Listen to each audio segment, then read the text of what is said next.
ചിന്തിച്ചു പോവുക എന്നുള്ളതാണ് ഈ സെഷന്റെ ഉദ്ദേശം. കാരണം നമ്മുടെ വിഷയം കവിതയാണ്, ഇത് കാവ്യാലാപക സംഘമാണ്. കാവ്യാലാപക സംഘം എന്ന് പറയുമ്പോൾ തന്നെ അതിൽ രണ്ടും ഉണ്ട്. അതിൽ ആലാപനമുണ്ട്, കവിതയുമുണ്ട്, ആലാപനവുമുണ്ട്. പലപ്പോഴും നമ്മൾ ചർച്ച ചെയ്യാറുള്ള ഒരു വിഷയം കൂടിയാണ് ആലാപനത്തിൽ എത്രമാത്രം സംഗീതം ആവാം എന്നുള്ളത്. ഈ രണ്ട് വിഷയങ്ങളും ചിലപ്പോൾ ചർച്ചയിൽ വന്നു എന്ന് വരാം.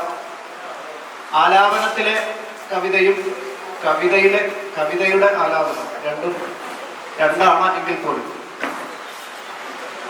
ആലാപനത്തിൽ കവിത നഷ്ടപ്പെടുന്നുണ്ടോ, ഉണ്ടാവുന്നുണ്ടോ, അധികമാവുന്നുണ്ടോ? കവിത സെലക്ട് ചെയ്ത് അതിന് ഇത്രയൊക്കെ ആലാപനം വേണോ എന്നൊക്കെയുള്ള ചർച്ചകൾ മുമ്പ് ഉണ്ടായിട്ടുണ്ട്. തന്റെ കവിതകള് ഈണത്തിൽ ചൊല്ലുന്നതിനെ കുറിച്ച് ഒരിക്കല് ഉളപ്പമണ്ണ പറഞ്ഞിട്ടുണ്ട്, ഇത്രയൊക്കെ വേണോ, സ്വരിച്ചാൽ പോരെ എന്ന് ചോദിച്ചിട്ടുണ്ട്. അപ്പൊ അങ്ങനെ ഒരു തലം കൂടി ഈ വിഷയത്തിന് ഉണ്ടാവാം. എങ്കിലും നമ്മൾ ഊന്നൽ കൊടുക്കുന്നത് സിനിമ, നാടക ഗാനങ്ങളിലെ കവിത എന്നുള്ളതിനാണ്. സംഗീതവും കവിതയും തമ്മിൽ ബന്ധമുണ്ട് എന്ന കാര്യത്തിൽ നമുക്കാർക്കും തർക്കമില്ല. അത് എവിടെയൊക്കെ എത്രത്തോളമൊക്കെയാണ് അതിൻ്റെ ഒരു ആസ്വാദന ലെവലിൽ നിന്നുകൊണ്ട് നമ്മൾ സ്വീകരിക്കുന്നത്, നമ്മൾ അംഗീകരിക്കുന്നത് എന്നുള്ളതാണ് നമുക്ക് ഇപ്പോൾ അന്വേഷിക്കേണ്ടത്. പ്രധാനമായും സിനിമ, നാടക ഗാനങ്ങൾ, ലളിതഗാനങ്ങളുമാവാം ചർച്ചക്കെടുത്തുകൊണ്ട് അവയിൽ എത്രമാത്രം കാവ്യാത്മകത ഉണ്ട് എന്ന് അന്വേഷിക്കുകയാണ് നമ്മൾ ചെയ്യുന്നത്. ഒരുപക്ഷെ പഴയ ഗാനങ്ങൾ മുതൽ ഏറ്റവും പുതിയ ഗാനങ്ങൾ വരെ കാവ്യഗുണമുള്ള വരികൾ ഉള്ള പാട്ടുകൾ നമുക്കുണ്ട്. താരതമ്യേന ചിലപ്പോൾ പുതിയ കാലത്ത് പാട്ടിൻ്റെ വരികൾക്ക് വലിയ പ്രാധാന്യമില്ല എന്നൊക്കെ പറയാറുണ്ടെങ്കിൽ പോലും ഇന്നും കാവ്യഗുണമുള്ള വരികൾ വരുന്നുണ്ട്. പാട്ടുകളിലൊക്കെ, സിനിമാ ഗാനങ്ങളിലൊക്കെ വരുന്നുണ്ട്. ഇല്ല എന്നൊന്നും പറയാൻ പറ്റില്ല. കാരണം ഏറ്റക്കുറച്ചിലുകൾ ഉണ്ടാവാം, അതിൽ ചില രുചിഭേദങ്ങൾ ഉണ്ടാവാം എന്ന് മാത്രം. അപ്പൊ നമുക്ക് ഈ വിഷയം ആദ്യമായിട്ട് ലീലാകൃഷ്ണ സാറിന് എന്താണ് പറയാനുള്ളത് എന്ന് നമുക്ക് കേട്ടതിന് ശേഷം മറ്റുള്ളവരുടെ അഭിപ്രായങ്ങൾ കൂടി പരിശോധിക്കാം. നേരത്തെ നമ്മൾ കഴിഞ്ഞ സെഷനിൽ ചർച്ച ചെയ്ത ആ ഒരു ചർച്ചയുടെ രീതി തന്നെ അവലംബിച്ചുകൊണ്ട് വിഷയാവതരണത്തിന് ശേഷം കൂടുതൽ നമുക്ക് ഇതിൻ്റെ പല മേഖലകളിലേക്ക് പോകാം എന്ന് തോന്നുന്നു. അപ്പം അതിനു വേണ്ടിയിട്ട് ഞാൻ ലീലാകൃഷ്ണ സാറെ ക്ഷണിക്കുകയാണ്. അദ്ദേഹത്തിന് പറയാനുള്ളത് ആദ്യം കേൾക്കാം.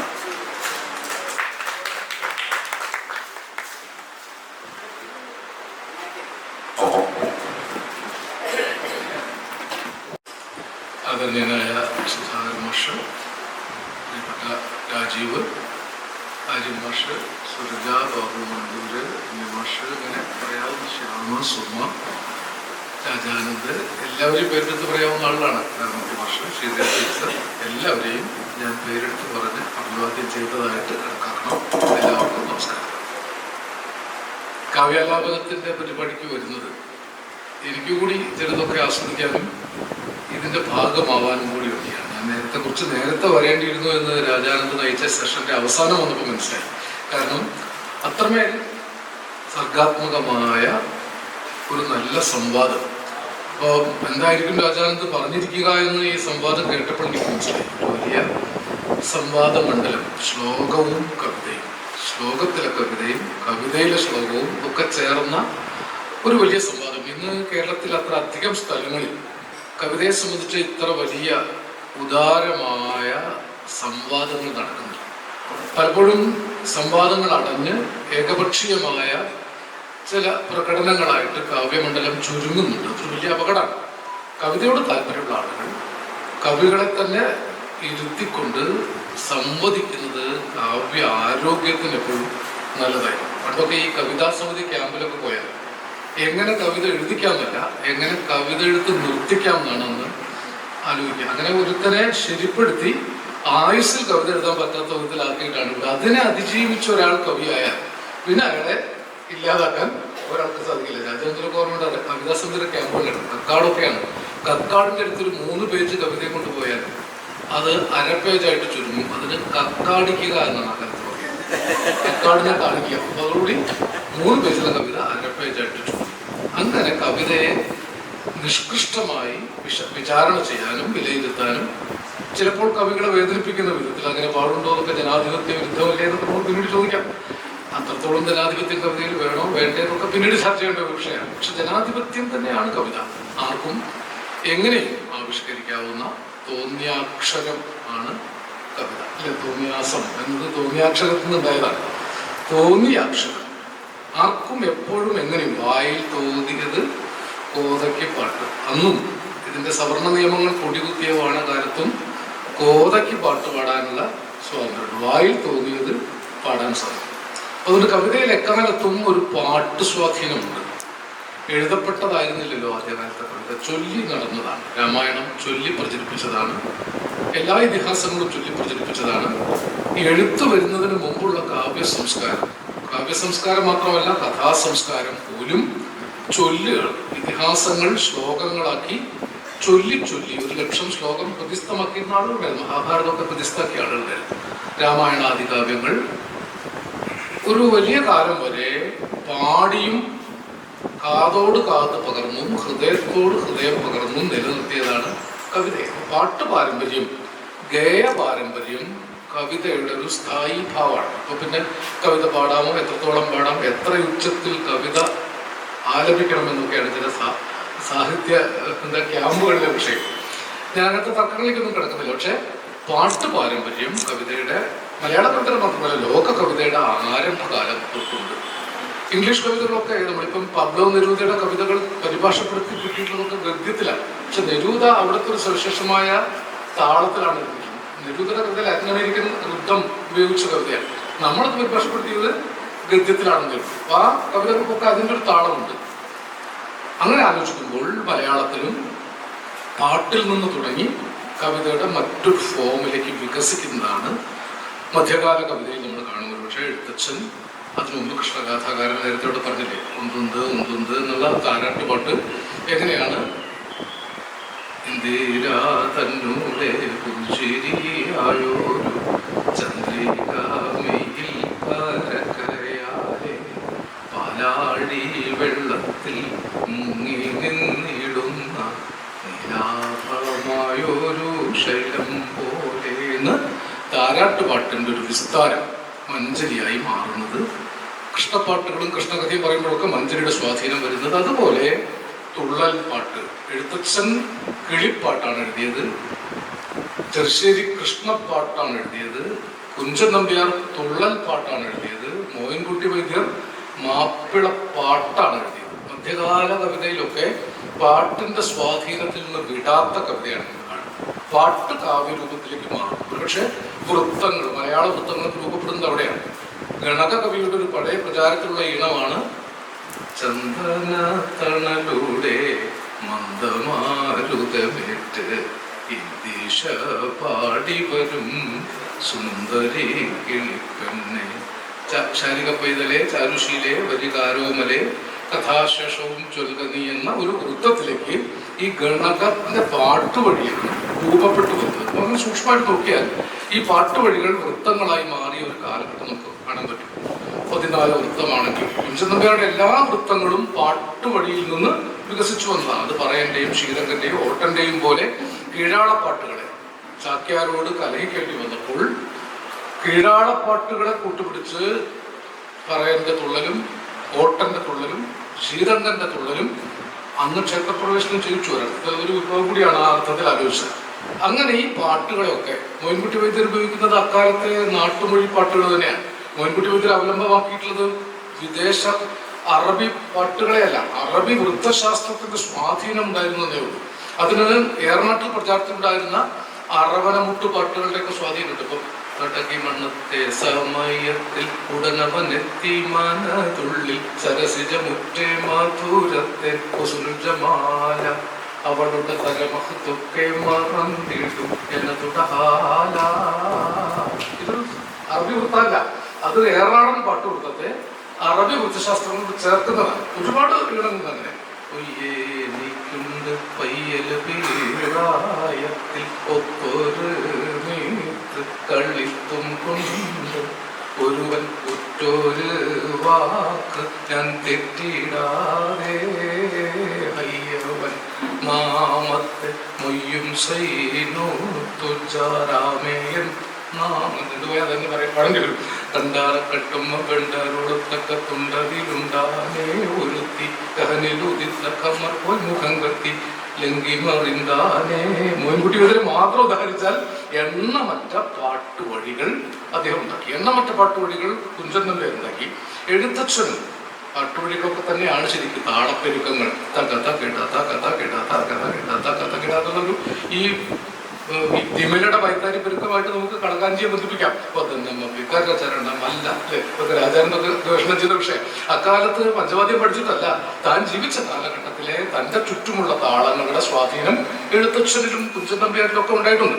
അപ്പൊ പിൽക്കാലത്ത് നമ്മൾ മധ്യകാല കവിത കഴിഞ്ഞ് ആധുനിക കവിത വരുമ്പോഴേക്കാണ് വൃത്താധിഷ്ഠിതമായ ഒരു മലയാള കാവ്യ പാരമ്പര്യം ഉണ്ടായി വരുന്നത്. അതിനൊപ്പം തന്നെ നേരത്തെ രാജാനന്ദൻ പറഞ്ഞതുപോലെ ഏറ്റവും ആധുനിക കവിയും സംസ്കൃത വൃത്തങ്ങളിൽ കവിതകൾ എഴുതുന്നുണ്ട്. ദീർഘകാലമായിട്ട് സംസ്കൃത സ്വാധീനം കേരളീയ സാമൂഹ്യ ബോധത്തോടൊപ്പമുണ്ട്. മേൽപ്പത്തൂരിനെ പോലെ സംസ്കൃത കാവ്യ സാഹിത്യത്തിലെ ഏറ്റവും ഉന്നതമായ നാരായണീയം പോലൊരു കൃതി എഴുതിയ വലിയ കവി മലയാളിയാണ്. അന്ന് മാതൃദത്ത ഭട്ടതിരി, തൃക്കണ്ടിയൂർ അച്യുത പിഷാരടി തുടങ്ങി നിളാതീരത്തുണ്ടായിരുന്ന സംസ്കൃത പണ്ഡിതന്മാരുടെ വലിയ നിര, കലക്കത്ത് ഗോവിന്ദൻ നമ്പ്യാർ വരെ എത്രയോ പാരമ്പര്യമുള്ള ആളുകൾ. കൂടല്ലൂർ മന സംസ്കൃതത്തിലെ വ്യാകരണ കേന്ദ്രങ്ങളിലൊന്നായിരുന്നു. ഭാഷ്യകാരനായ പതഞ്ജലിക്ക് പ്രതിഷ്ഠയുള്ള ലോകത്തിലെ ഒരേ ഒരു സ്ഥലമാണ് ഇവിടെ ഈ വരവൂരുള്ള കൂടല്ലൂർ മന. അവിടെ എപ്പോഴും ആ പ്രതിഷ്ഠ നിലനിൽക്കുന്നില്ല, ആരും അന്വേഷിക്കുന്നില്ലെങ്കിൽ പോലും. വ്യാകരണ കേന്ദ്രങ്ങൾ, കൽപ്പത്തിന്റെ കേന്ദ്രമായിരുന്നു ആഴ്വാഞ്ചേരി മന. പൗരോഹിത്യത്തിന്റെ കേന്ദ്രങ്ങൾ മാത്രമായിരുന്നില്ല. വേദാംഗ ശാസ്ത്രങ്ങൾ, വേദാംഗ ശാസ്ത്രങ്ങളാണ് കൽപ്പം, നിരുക്തം, ഛന്ദോവിചിതി, ജ്യോതിഷം, വ്യാകരണം തുടങ്ങി വരുന്നതൊക്കെ. അപ്പൊ ഛന്ദസ് ഒരു ശാസ്ത്രമാണ്.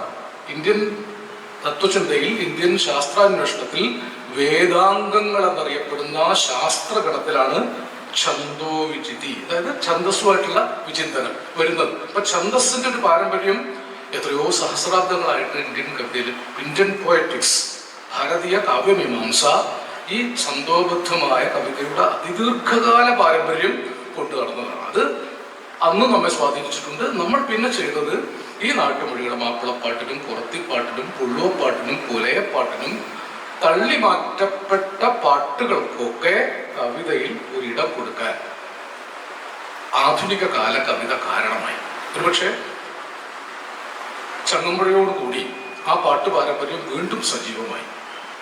മധ്യകാല കവിതയുടെ വികാസം വന്ന് എഴുത്തച്ഛനിലും ക്ഷമിക്കണം ശ്രീനാരായണ ഗുരുവിലൊക്കെ വരുമ്പോഴേക്കും കവിത തന്നെയാണ്. ഗുരു അതിമനോഹരമായ കവിത എഴുതിയ ഒരാളാണ്. ആത്മോപദേശ ശതകവും അനുകമ്പാ ശതകവും ദൈവദശകവും ഒക്കെ മലയാളത്തിലെ എണ്ണപ്പെട്ട കാവ്യഗ്രന്ഥങ്ങൾ തന്നെയാണ്. കുമാരനാശാൻ അതൊക്കെ കഴിഞ്ഞ് ചങ്ങമ്പുഴയിലേക്ക് വരുമ്പോഴേക്കും ഈ പാട്ട് പാരമ്പര്യം കവിതയ്ക്കകത്ത് തന്നെ പുഷ്കലമായി വന്നു. ഞാനിത് ചുരുക്കി പറയാം. മലയാള ഗാനത്തിനൊരു പശ്ചാത്തലമുണ്ട്. ചങ്ങമ്പുഴ കൂടി ഉണ്ടായതോടുകൂടി പിൽക്കാലത്തെ ഒരു വികാസത്തിന് മലയാള നാടക ചലച്ചിത്ര ഗാനങ്ങൾക്ക് ഒരു വലിയ പ്രചോദനമായിട്ട് ചങ്ങമ്പുഴ മാറുന്നു.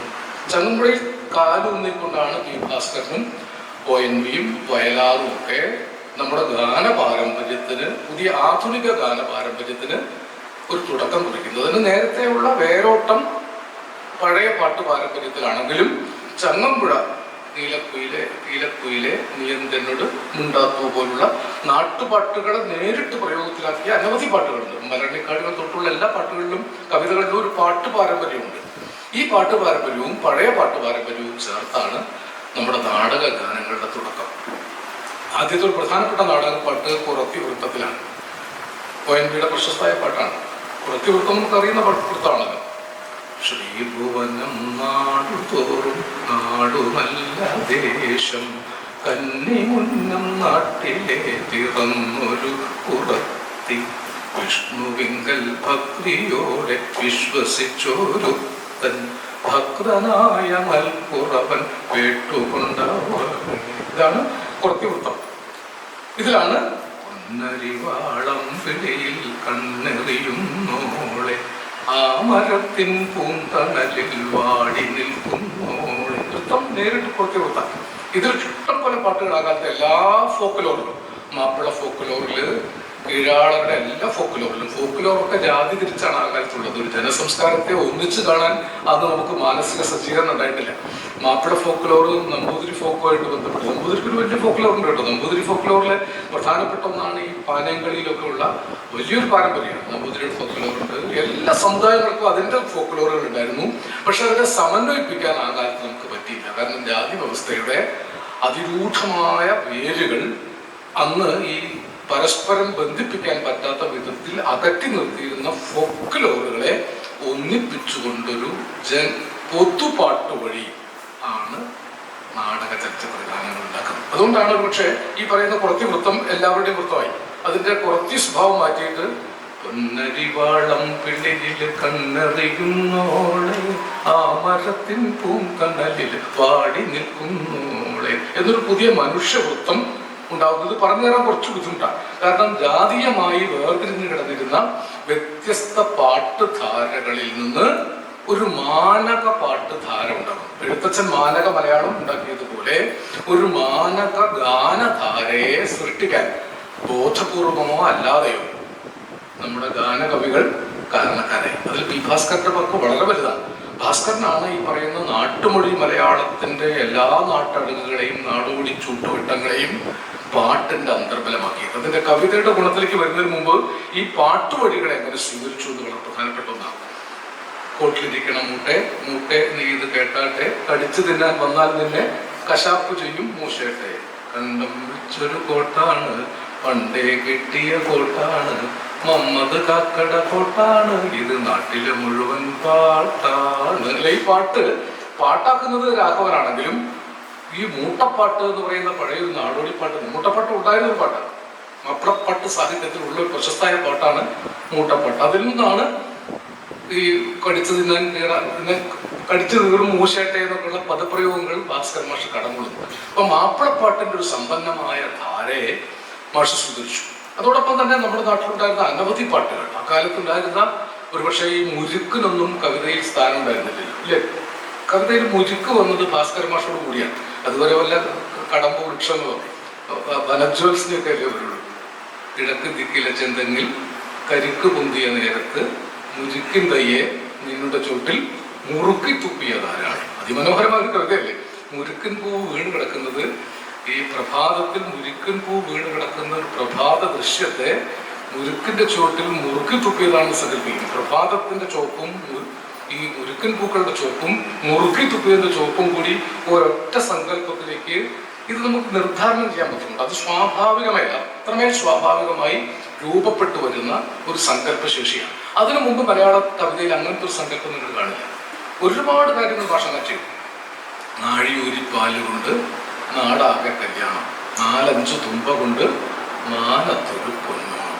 4 വരിയിൽ ഒരുപക്ഷെ കൂടിയല്ല പിറക്കുന്ന നേരത്തും കൂടിയല്ല മരിക്കുന്ന നേരത്തും മധ്യ ഇങ്ങനെ കാണുന്ന നേരത്ത് മത്സരിക്കുന്നത് എന്തിന് നാം വൃഥ എന്ന പൂന്താന കവിതയിലെ പോലെ അതീവ ലളിതമായ ഒരു കാവ്യദർശനം, ഒരു തത്വചിന്ത ആണ് ഈ കവിതയിലും വരുന്നത്. നാഴിയൂരി പാലുകൊണ്ട് നാടാകെ കല്യാണം നടത്താൻ സാധിക്കും. കോർപ്പറേറ്റ് മൂലധനക്കാരുടെ പൈസ വാങ്ങിയിട്ട് സമത്വം ഉണ്ടാക്കേണ്ടതില്ല. നാഴിയൂരിയെ ഉള്ളുവെങ്കിലും പങ്കുവെച്ചാൽ നാട്ടിലൊക്കെ സോഷ്യലിസം ഉണ്ടാക്കാൻ പറ്റുമെന്നൊരു പഴയ സോഷ്യലിസ്റ്റ് വീക്ഷണമാണ്.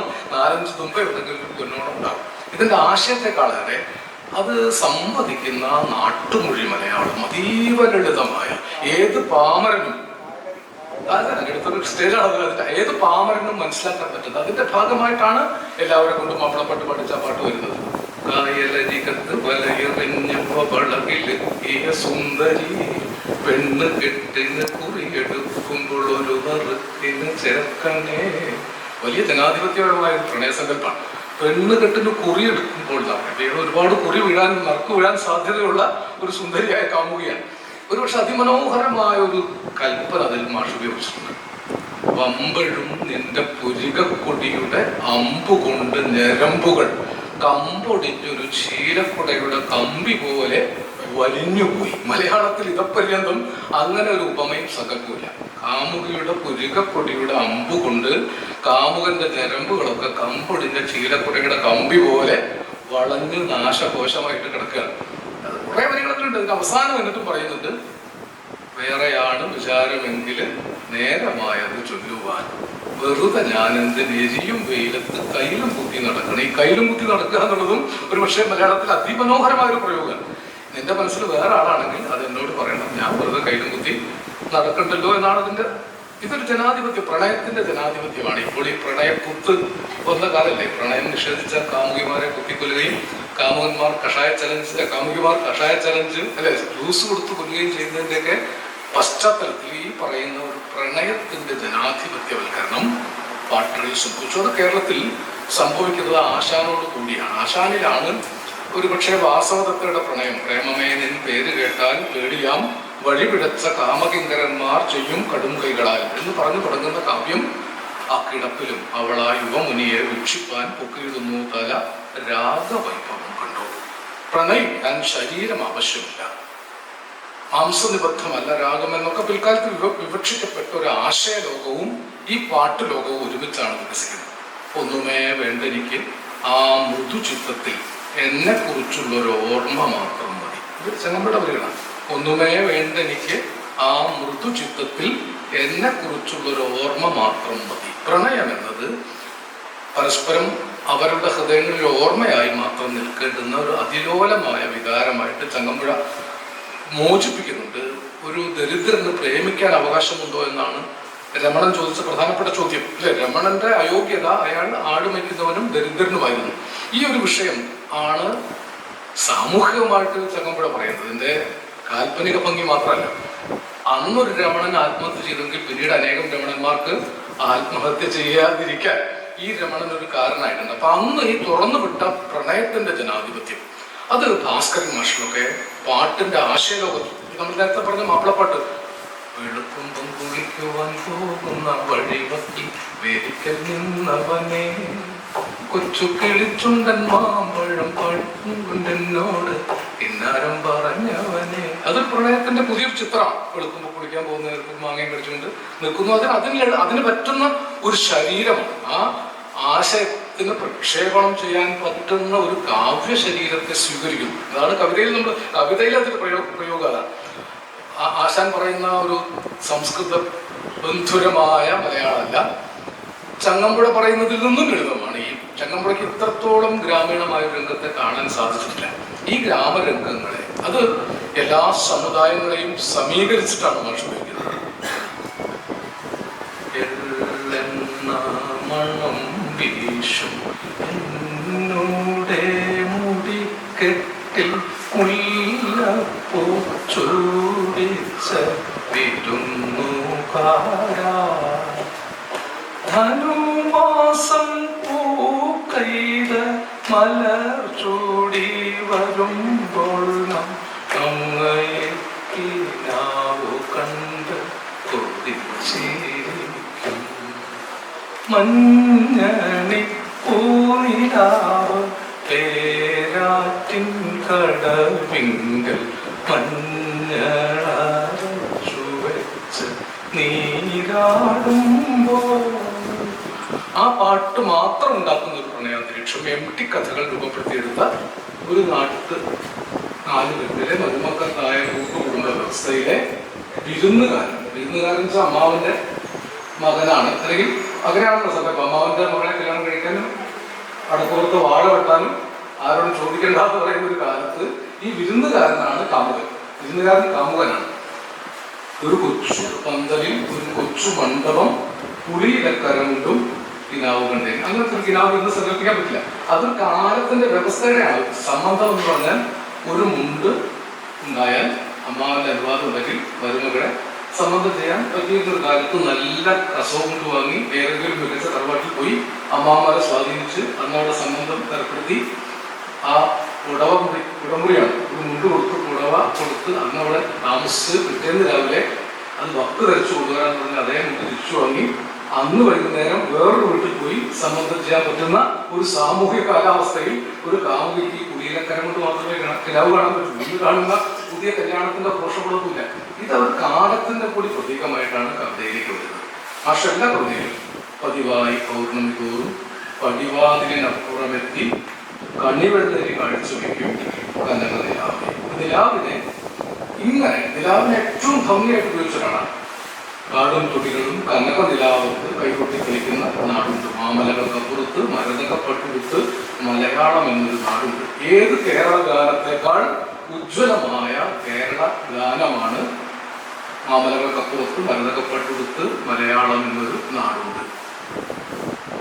നാളികേരത്തിന്റെ നാട്ടിൽ എനിക്കൊരു നാഴിയിടങ്ങഴി മണ്ണുണ്ട്. അതിൽ നാരായണക്കിളിക്കൂട് പോലുള്ളൊരു 4 കാല ഓലപ്പുരയുണ്ട്. വളരെ ലളിതമായ പദങ്ങൾ ഉപയോഗിച്ചുകൊണ്ട് ഒരു കാലഘട്ടത്തിന്റെ ഹൃദയവികാരങ്ങളെ ഗാനാത്മക കവിതയിലേക്ക് കൊണ്ടുവന്നു എന്നതാണ് ഭാസ്കരൻ ചെയ്ത വിദ്യാസേവ.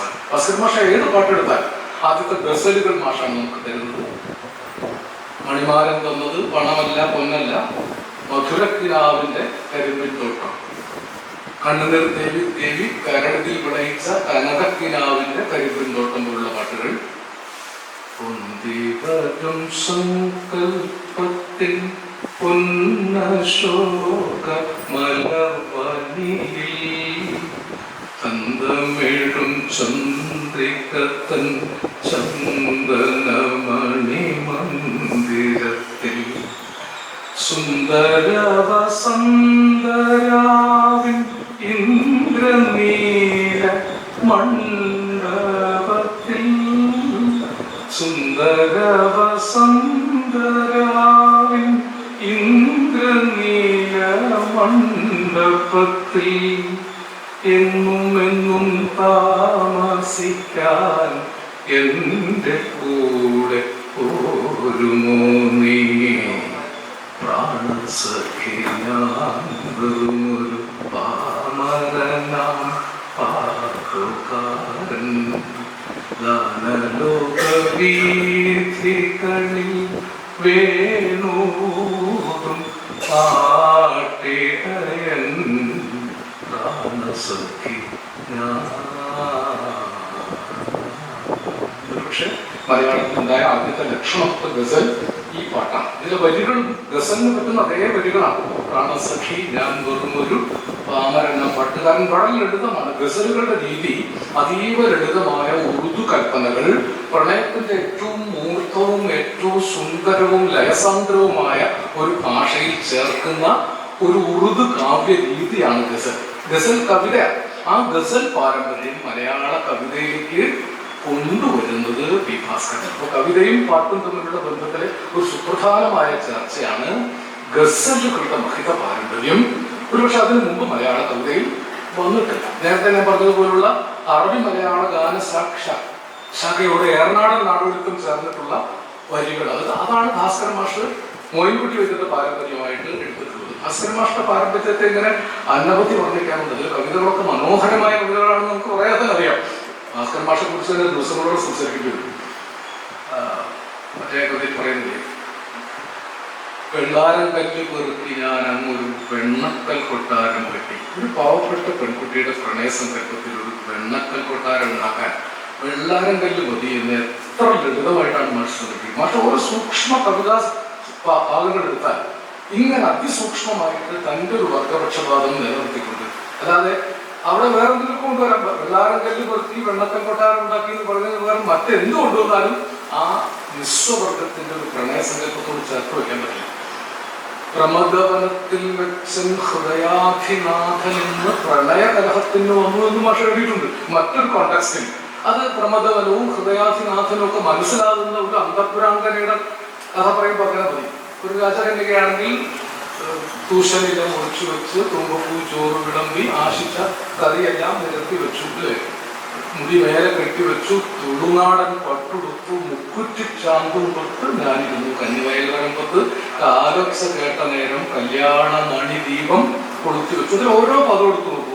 ഒരു അന്തഃപുരാങ്കനായ രാജകന്യകയുടെ സങ്കല്പത്തോട് കറക്റ്റ് ചേർത്ത് വെച്ചിട്ടാണ് അതിലെ ഓരോ പദവും മാഷ് സങ്കല്പവും മാഷ് ഉണ്ടാക്കിയിരിക്കുന്നു. അതേസമയത്ത് വള്ളുവനാടൻ നായർ കവിയുടെ സങ്കല്പമാണ് നേരത്തെ പറഞ്ഞ എഴുതണ്ടാമണം വീശുന്നത്. അതിൽ ആ കവിത എഴുതിയിട്ട് ഭാസ്കർ മാഷ് താന്നിയൂരമ്പലത്തിൽ കഴകക്കാരനെ പോലെ താമരമാലയുമായി തിങ്ങി നിൽക്കുമ്പോൾ നമ്മൾ എഴുതി എന്നോട് ചോദിച്ചു പറയാം, വാസു ഈ താന്നിയൂർ എവിടെയാണെന്ന് വാസുവിന് അറിയുമെന്ന് ചോദിച്ചു. എനിക്ക് പറഞ്ഞു എനിക്ക് അറിഞ്ഞൂടാ, വാസുവിൻ്റെ അടുത്തുള്ള സ്ഥലം അത് തോന്നുമെന്ന് ചോദിച്ചു. അപ്പം അങ്ങനെ പതുക്കെ തലയായിട്ടപ്പോൾ പറഞ്ഞു താന്നിക്കുന്നിലെ താന്നിയും കൂടല്ലൂരിലെ ഊരും ചേർത്ത് മാഷുണ്ടാക്കിയ ഒരു സങ്കല്പദേശമാണ് താന്നിയൂർ. താന്നിയൂരമ്പലത്തിൽ കടകക്കാരനെ പോലെ ചിങ്ങമാസം, അതെന്തൊരു സങ്കല്പമാണ്. ഈ താമരമാലയുമായി ചിങ്ങമെത്തുമ്പോൾ താമര ഉണ്ടാകുന്നത് ചിങ്ങമാസത്തിലാണ്. ചിങ്ങമാസത്തിലാണ് താമര വിരിയ. ഈ താമരമാലയുമായി ചിങ്ങമെത്തണമെങ്കിൽ കൊല്ലത്തിൽ ഒരിക്കലേ പറ്റുള്ളൂ.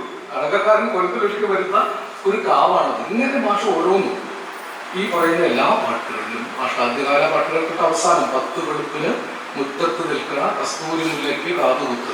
ഈ പ്രദേശത്തുകാർക്ക് ഈ ദേശം കൂടെ മനസ്സിലാവും. വില്വാദ്രിനാഥൻ പള്ളി ഉണരുമ്പോൾ പഞ്ചമി ചന്ദ്രനെ പാലൂട്ട്. വള്ളുവനാട്ടിലെ സുന്ദരി പെണ്ണിന് കല്ലടി കൊണ്ടുവന്ന് കല്യാണം. കല്യാണപ്പെണ്ണിനും ചെക്കനും വന്ന് കിള്ളിക്കുറിശിയിൽ വരവേൽപ്പ്. മായന്നൂർ കാവിൽ താലപ്പൊലി. അല്ലെ, ഒരു പാട്ടിന്റെ 14 വരിയിൽ കിള്ളിക്കുറിശി മംഗലം, മായന്നൂർ കാവ്, വില്വാദ്രിനാഥൻ, ഇങ്ങനെ ഒരു ജലാതീരത്തെ മുഴുവൻ പ്രദേശങ്ങളിൽ കന്നിരാവിൻ കടപ്പത്തെണ്ണം പൊന്നാനിപ്പുഴയിൽ ചൂണപ്പോൾ പഴയൊരു പാട്ടാണ്. പൊന്നാനിപ്പുഴയിൽ അതാണ് പിന്നീട് വെണ്ണിലാചന്ദ്രക്കെണ്ണം നമ്മുടെ കയ്യിൽ കൊണ്ടുപോയിട്ടത്. ഭാഷ പാട്ടെടുത്ത് വേറെന്താക്കിയത്. പിന്നീട് ഒന്നൊക്കെ ഇതിന്റെ വേറെ തരം പകർപ്പാണ്. ആ പകർപ്പിനിപ്പോൾ പറയാൻ പറ്റില്ലല്ലോ, പറയുന്നില്ല. ഏതായാലും ഈ ഇപ്പൊ പൊന്നാനി പുഴയിൽ കോഴി വേസ്റ്റാണ് വന്നു വീഴുന്നത് അല്ലേ. അവിടെ ഇപ്പൊ വെണ്ണിലാചന്ദ്രക്കെണ്ണോ ഒന്നും വിടാറില്ല. ഈ നമ്മുടെ ഗിരീഷ് പുത്തഞ്ചേരി എന്നോട് വലിയ ആഗ്രഹം പ്രകടിപ്പിച്ചു. എനിക്ക് ഭാസ്കർ മാഷർ എഴുതിയതുപോലെ മനോഹരമായ നിളയെ കുറിച്ചൊരു പാട്ട് എഴുതണം. അത് താമസിക്കാൻ സ്ഥലം കടന്നു. ഞാൻ ആ തൃത്താല TV ഏർപ്പാടാക്കി 2 ദിവസം താമസിച്ചു. അന്ന് ഈ ഫോണൊന്നും ഇല്ലാത്ത കാലം, ഇപ്പം മൊബൈൽ ഫോണൊന്നുമില്ല. ഒരു ദിവസം രാത്രി പാതിരക്ക് എൻ്റെ ലാൻഡ് ഫോണിൽ വിളിച്ചിട്ട് പറഞ്ഞു 2 ദിവസം പുഴയിലേക്ക് തന്നെ നോക്കിയിരുന്നു, 2 വരി ഉണ്ടായി. കേൾക്കട്ടെ, ചൊല്ലി തന്നു. ഭാരതപ്പുഴയിലെ ലോറികളെ, ഭാരതപ്പുഴയിലെ ലോറികളെ. ഭാരതപ്പുഴയ്ക്ക് നോക്കിയിട്ട് ഓളങ്ങൾ കാണാനില്ല, നിലാവ് കാണാനില്ല, ആകെ കാണുന്നത് ലോറി വരും പോവും, ലോറി വരും പോവും.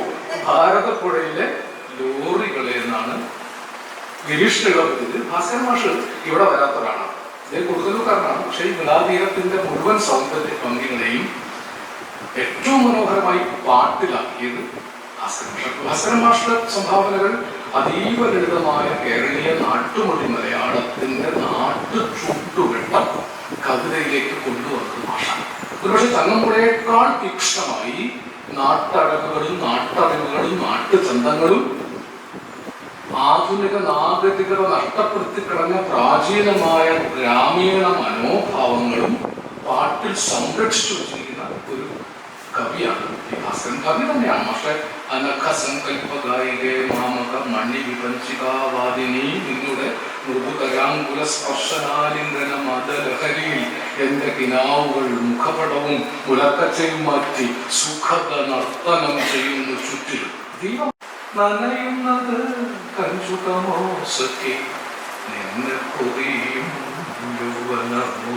അതൊന്നും പ്രശസ്തമല്ലാത്ത ഭൂമിദേവി പുഷ്പിണിയായി എന്നൊരു സിനിമയിലെ പാട്ടാണ്. അപ്പൊ കാളിദാസന്റേതാണെന്ന് മനസ്സിലാക്കാൻ പറ്റാത്ത കൽപ്പനയോടുകൂടി പദാനുപദം പരിഭാഷപ്പെടുത്തുന്നു പറയാം. വള്ളത്തോടിന്റെ പരിഭാഷ പറയാവുന്ന രീതിയില്ലേ, വെണ്ണ തോൽക്കും ഉടലിൽ സുഗന്ധിയാമെണ്ണ ധരിച്ച അരയിൽ ഒറ്റമുണ്ടുമായി തിണ്ണമേലവരും അന്ന താങ്കി മുത്തണ്ണനേകി നെല്ലുകൾക്ക് ഒരു ഉത്സവം. ഇതൊന്നും അറിയാത്ത ആൾക്കാർക്കും അതിന്റെ 2 ഭാഗങ്ങൾ അറിയാം. വെണ്ണത്തോൽക്കുമുടലോടെ ഇളം വെണ്ണിലാവിൻ തഴു പോലെ രാഗിണി മനോഹാരിണി രാത്രി രാത്രി വിടരും നീ അനുരാഗ പുഷ്പിണി. വെണ്ണത്തോൽക്കും ഉടലിൽ സുഗന്ധിയാം എണ്ണ തെച്ച് അരയിലൊറ്റ മുഴുമായി. അരയിലൊറ്റ മുണ്ടുടുത്ത പെണ്ണെ അണിവൈര കമ്മലിട്ട പെണ്ണെ ആടിവാ തുള്ളി ഓടിവാ ആടിമാസ പുലരി പെണ്ണെ. ഈ കവിതയുടെ ബേസിക് സങ്കല്പങ്ങളൊക്കെ വരുന്നത് ഇന്ത്യൻ ക്ലാസിക്കുകളിൽ നിന്നാണ്. എത്രയോ ക്ലാസിക്കുകൾ, ഇന്ത്യൻ ക്ലാസിക്കുകളും ലോക ക്ലാസിക്കുകളും. ഡാലിയ പൂക്കൾ പൂക്കളെ ചുംബിച്ചു ചുംബിച്ച് ദാഹിച്ചുറങ്ങും പ്രിയ മനോരാജ്യമേ, ഹേമാംബരാഡംബരാംഗിയായി പെയ്യുന്ന ഹേമന്തരാത്രികൻ മുഗ്ധ സൗന്ദര്യമേ, ഓടക്കുഴലിൻ സ്വരാമൃതമോ നെഞ്ചിലോമർഖയാമിന്റെ മുന്തിരിപത്രമോ ഷെല്ലി രചിച്ചോരനശ്വര കാവ്യമോ. ഇതൊരു സിനിമപ്പാട്ടിന്റെ തുടക്കം. അവിടെ എത്ര കവ്യ പരമ്പരകളുണ്ട്? ഹേമാംബരാഡംബരാംഗിയായി വരുന്ന ലളിതാ സഹസ്രനാമം, ഹേമാംബരാഡംബരാംഗി ലളിതാ സഹസ്രനാമത്തിൽ വരുന്നു. ഷെല്ലിയിൽ ഓടക്കുഴലും സ്വരാമൃതം ചങ്ങമ്പുഴയുടെ, ഓമർ ഖയാമിന്റെ മുന്തിരി പാത്രമുണ്ട്. അല്ലെങ്കിൽ ഇങ്ങനെ ഒരു 4 വരി കവിതയിൽ ലോക കവിതയുടെ സങ്കല്പശേഷി മുഴുവൻ നിറയ്ക്കാൻ സാധിച്ചിരുന്ന അസാധാരണ സ്റ്റാമിനയുള്ള കവിയായി. കാളിദാസനെ മുഴുവൻ കുറുക്കിയെടുത്തൊരു പാട്ടുണ്ട്.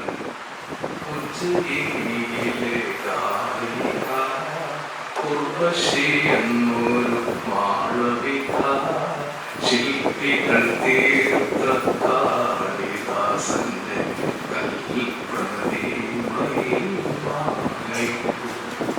വിക്രമാദിത്യന്റെ സഹോദരിക്ക് കാളിദാസനുമായിട്ടൊരു ഗൂഢാനുരാഗം ഉണ്ടായിരുന്നു. കാളിദാസൻ മരിച്ചതിന് ശേഷം ഒരു ശില്പി ഉണ്ടാക്കിയ ആ പ്രതിമയിൽ അവൾ പോയി മാല ചാർത്തിയെന്നും കേൾക്കപ്പെടുന്ന ഒരു ഉത്തരേന്ത്യൻ കഥയിൽ നിന്നാണ് ഈ സങ്കല്പം വരുന്നത്. അതിൽ ഉർവശി എന്ന മാളവിക, 2 മാളവികാഗ്നിമിത്രത്തിലെയും വിക്രമോർവശിയുടെയും ഓർമ്മകൾ ഒറ്റ വരിയിലാണ്. ഉർവശി എന്ന മാളവിക ഋതുദേവതയായി നൃത്തം വെച്ചു. ഋതുസംഹാരം എന്ന കാവ്യമാണ്. മുനികന്യകയായി പൂജിച്ചു ശാകുന്തളം, വിജ്ഞാന ശാകുന്തളം. ഹിമഗിരി കന്യയായി തപസ്സിരുന്നു. കുമാരസംഭവം അല്ലെ, 4 8 വരിയിൽ മാളവികാഗ്നിമിത്രം, ഋതുസംഹാരം, വിക്രമോർവശിയും, വിജ്ഞാന ശാകുന്തളം, കുമാരസംഭവം. ഇത്രയും കാവ്യങ്ങളുടെ അന്തരീക്ഷം വയലാർ കോർത്തു വെച്ചിട്ടുണ്ട്. വയലാർ ഇങ്ങനെ പലതും ചെയ്തിട്ടുണ്ട്. ഒരുപക്ഷെ നവോപനിഷത്ത് എന്ന് പറയാവുന്ന തരത്തിലുള്ള കവിതകളുണ്ട്. പ്രളയ പയോധിയിൽ ഉറങ്ങി ഉണർന്നൊരു പ്രഭാമയൂഖമേ കാലമേ, പ്രകൃതിയും ഈശ്വരനും ഞാനും നിന്റെ പ്രതിരൂപങ്ങളല്ലേ. ഇത് കവിതയല്ലാതെ അർത്ഥം മനസ്സിലാവും. ഇത്രയും ഗാഠമായ ദർശന സാന്ദ്രമായ ഒരു കവിത ഏതെങ്കിലും കാലത്ത് മലയാള കവിതയുണ്ടായിരുന്നു. പ്രളയ പയോധിയിൽ ഉറങ്ങി ഉണർന്നൊരു പ്രഭാമയൂഖമേ. ഓരോ വരിയെടുത്ത് നമ്മൾ വിശകലനം ചെയ്തു. കാലമേ, കാലത്തിനുള്ള നിർവചനം. പ്രകൃതിയും ഈശ്വരനും ഞാനും നിന്റെ പ്രതിരൂപങ്ങളല്ലേ. അതിനപ്പുറത്തേക്ക് കാലത്തെ എങ്ങനെ വിശദീകരിക്കും? അത് കഴിഞ്ഞിട്ടാണ് ഇതിന്റെ 2 ചരണങ്ങളുടെ നിർമ്മിതി.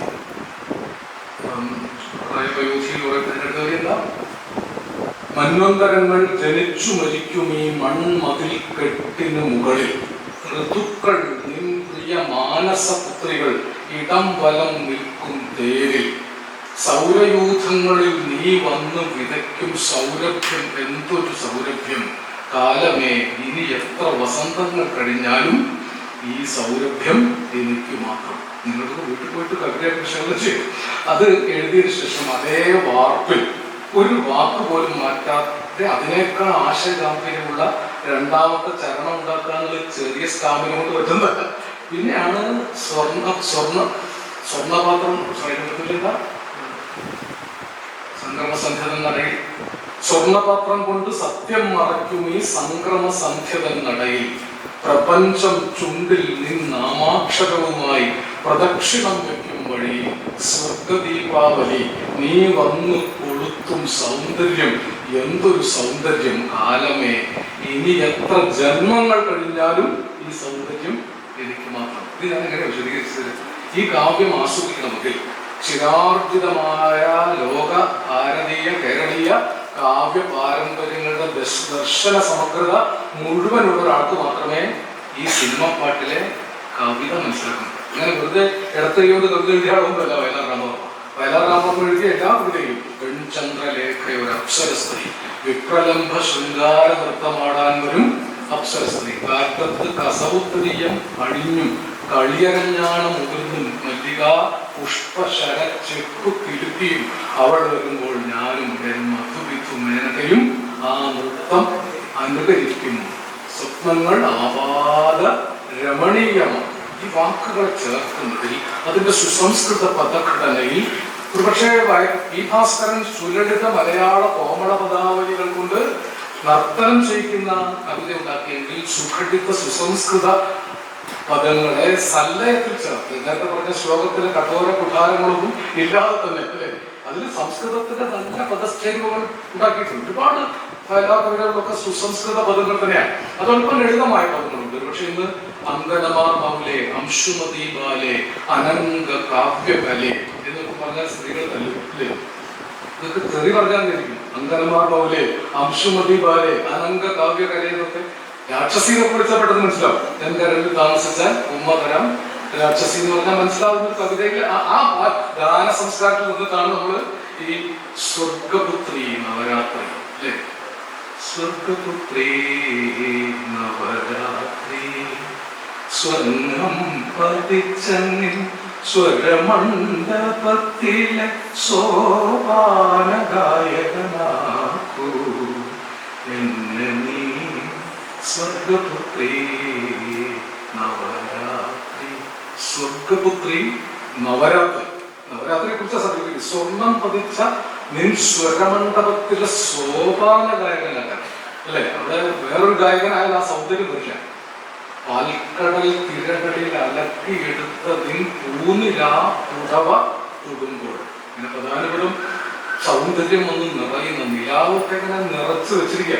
നിലാവിന്റെ മൊത്ത വിതരണ കച്ചവടക്കാരനായിട്ടാണ് വയലാറിന്റെ പ്രത്യക്ഷപ്പെട്ടത്. എത്രയോ കവിതകൾ ഇത് സന്ദർഭാനുസരണം എഴുതുന്നതാണ്. ആശയങ്ങൾ എഴുതുമ്പോൾ പോകൂ മരണമേ പോകൂ, ഏകാന്തതയിൽ വന്ന് ഉടുതുണി മാറാൻ എനിക്ക് മനസ്സില്ല. വാസാംശു ജീർണാലി യഥാവിഹായ അല്ലെ? വസ്ത്രം പഴയത് ഉപേക്ഷിച്ചിട്ട് പുത്തൻ ധരിക്കുന്നത് പോലെയാണ് മനുഷ്യന്റെ മരണമെന്ന് ഭഗവത്ഗീത പറഞ്ഞതിനെ പച്ചയ്ക്ക് കളിയൊക്കെ.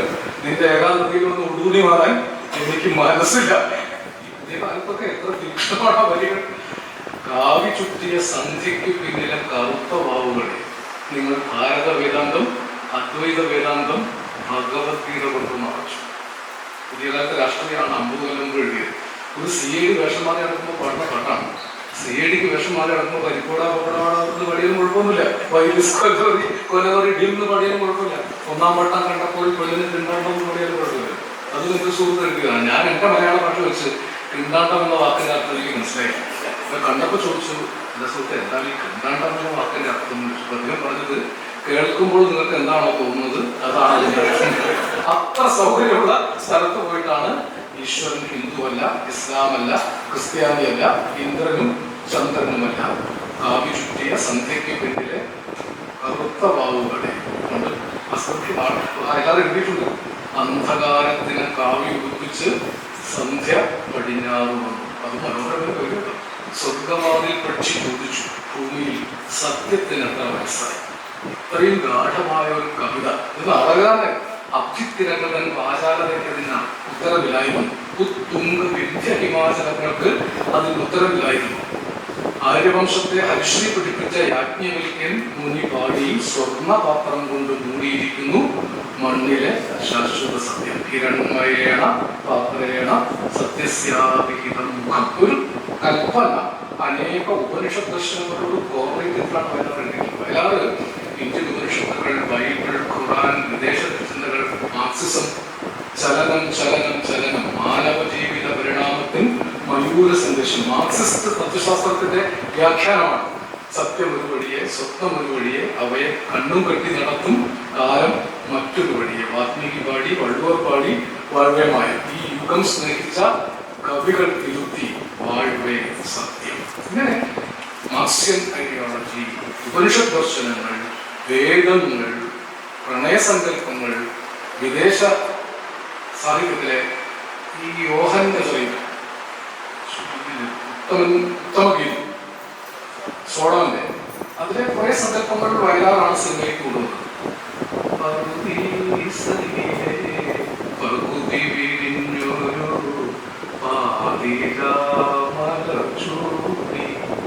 ഈ വഴിയരികിൽ ഒരുങ്ങി നിൽക്കുമോ ഇടയ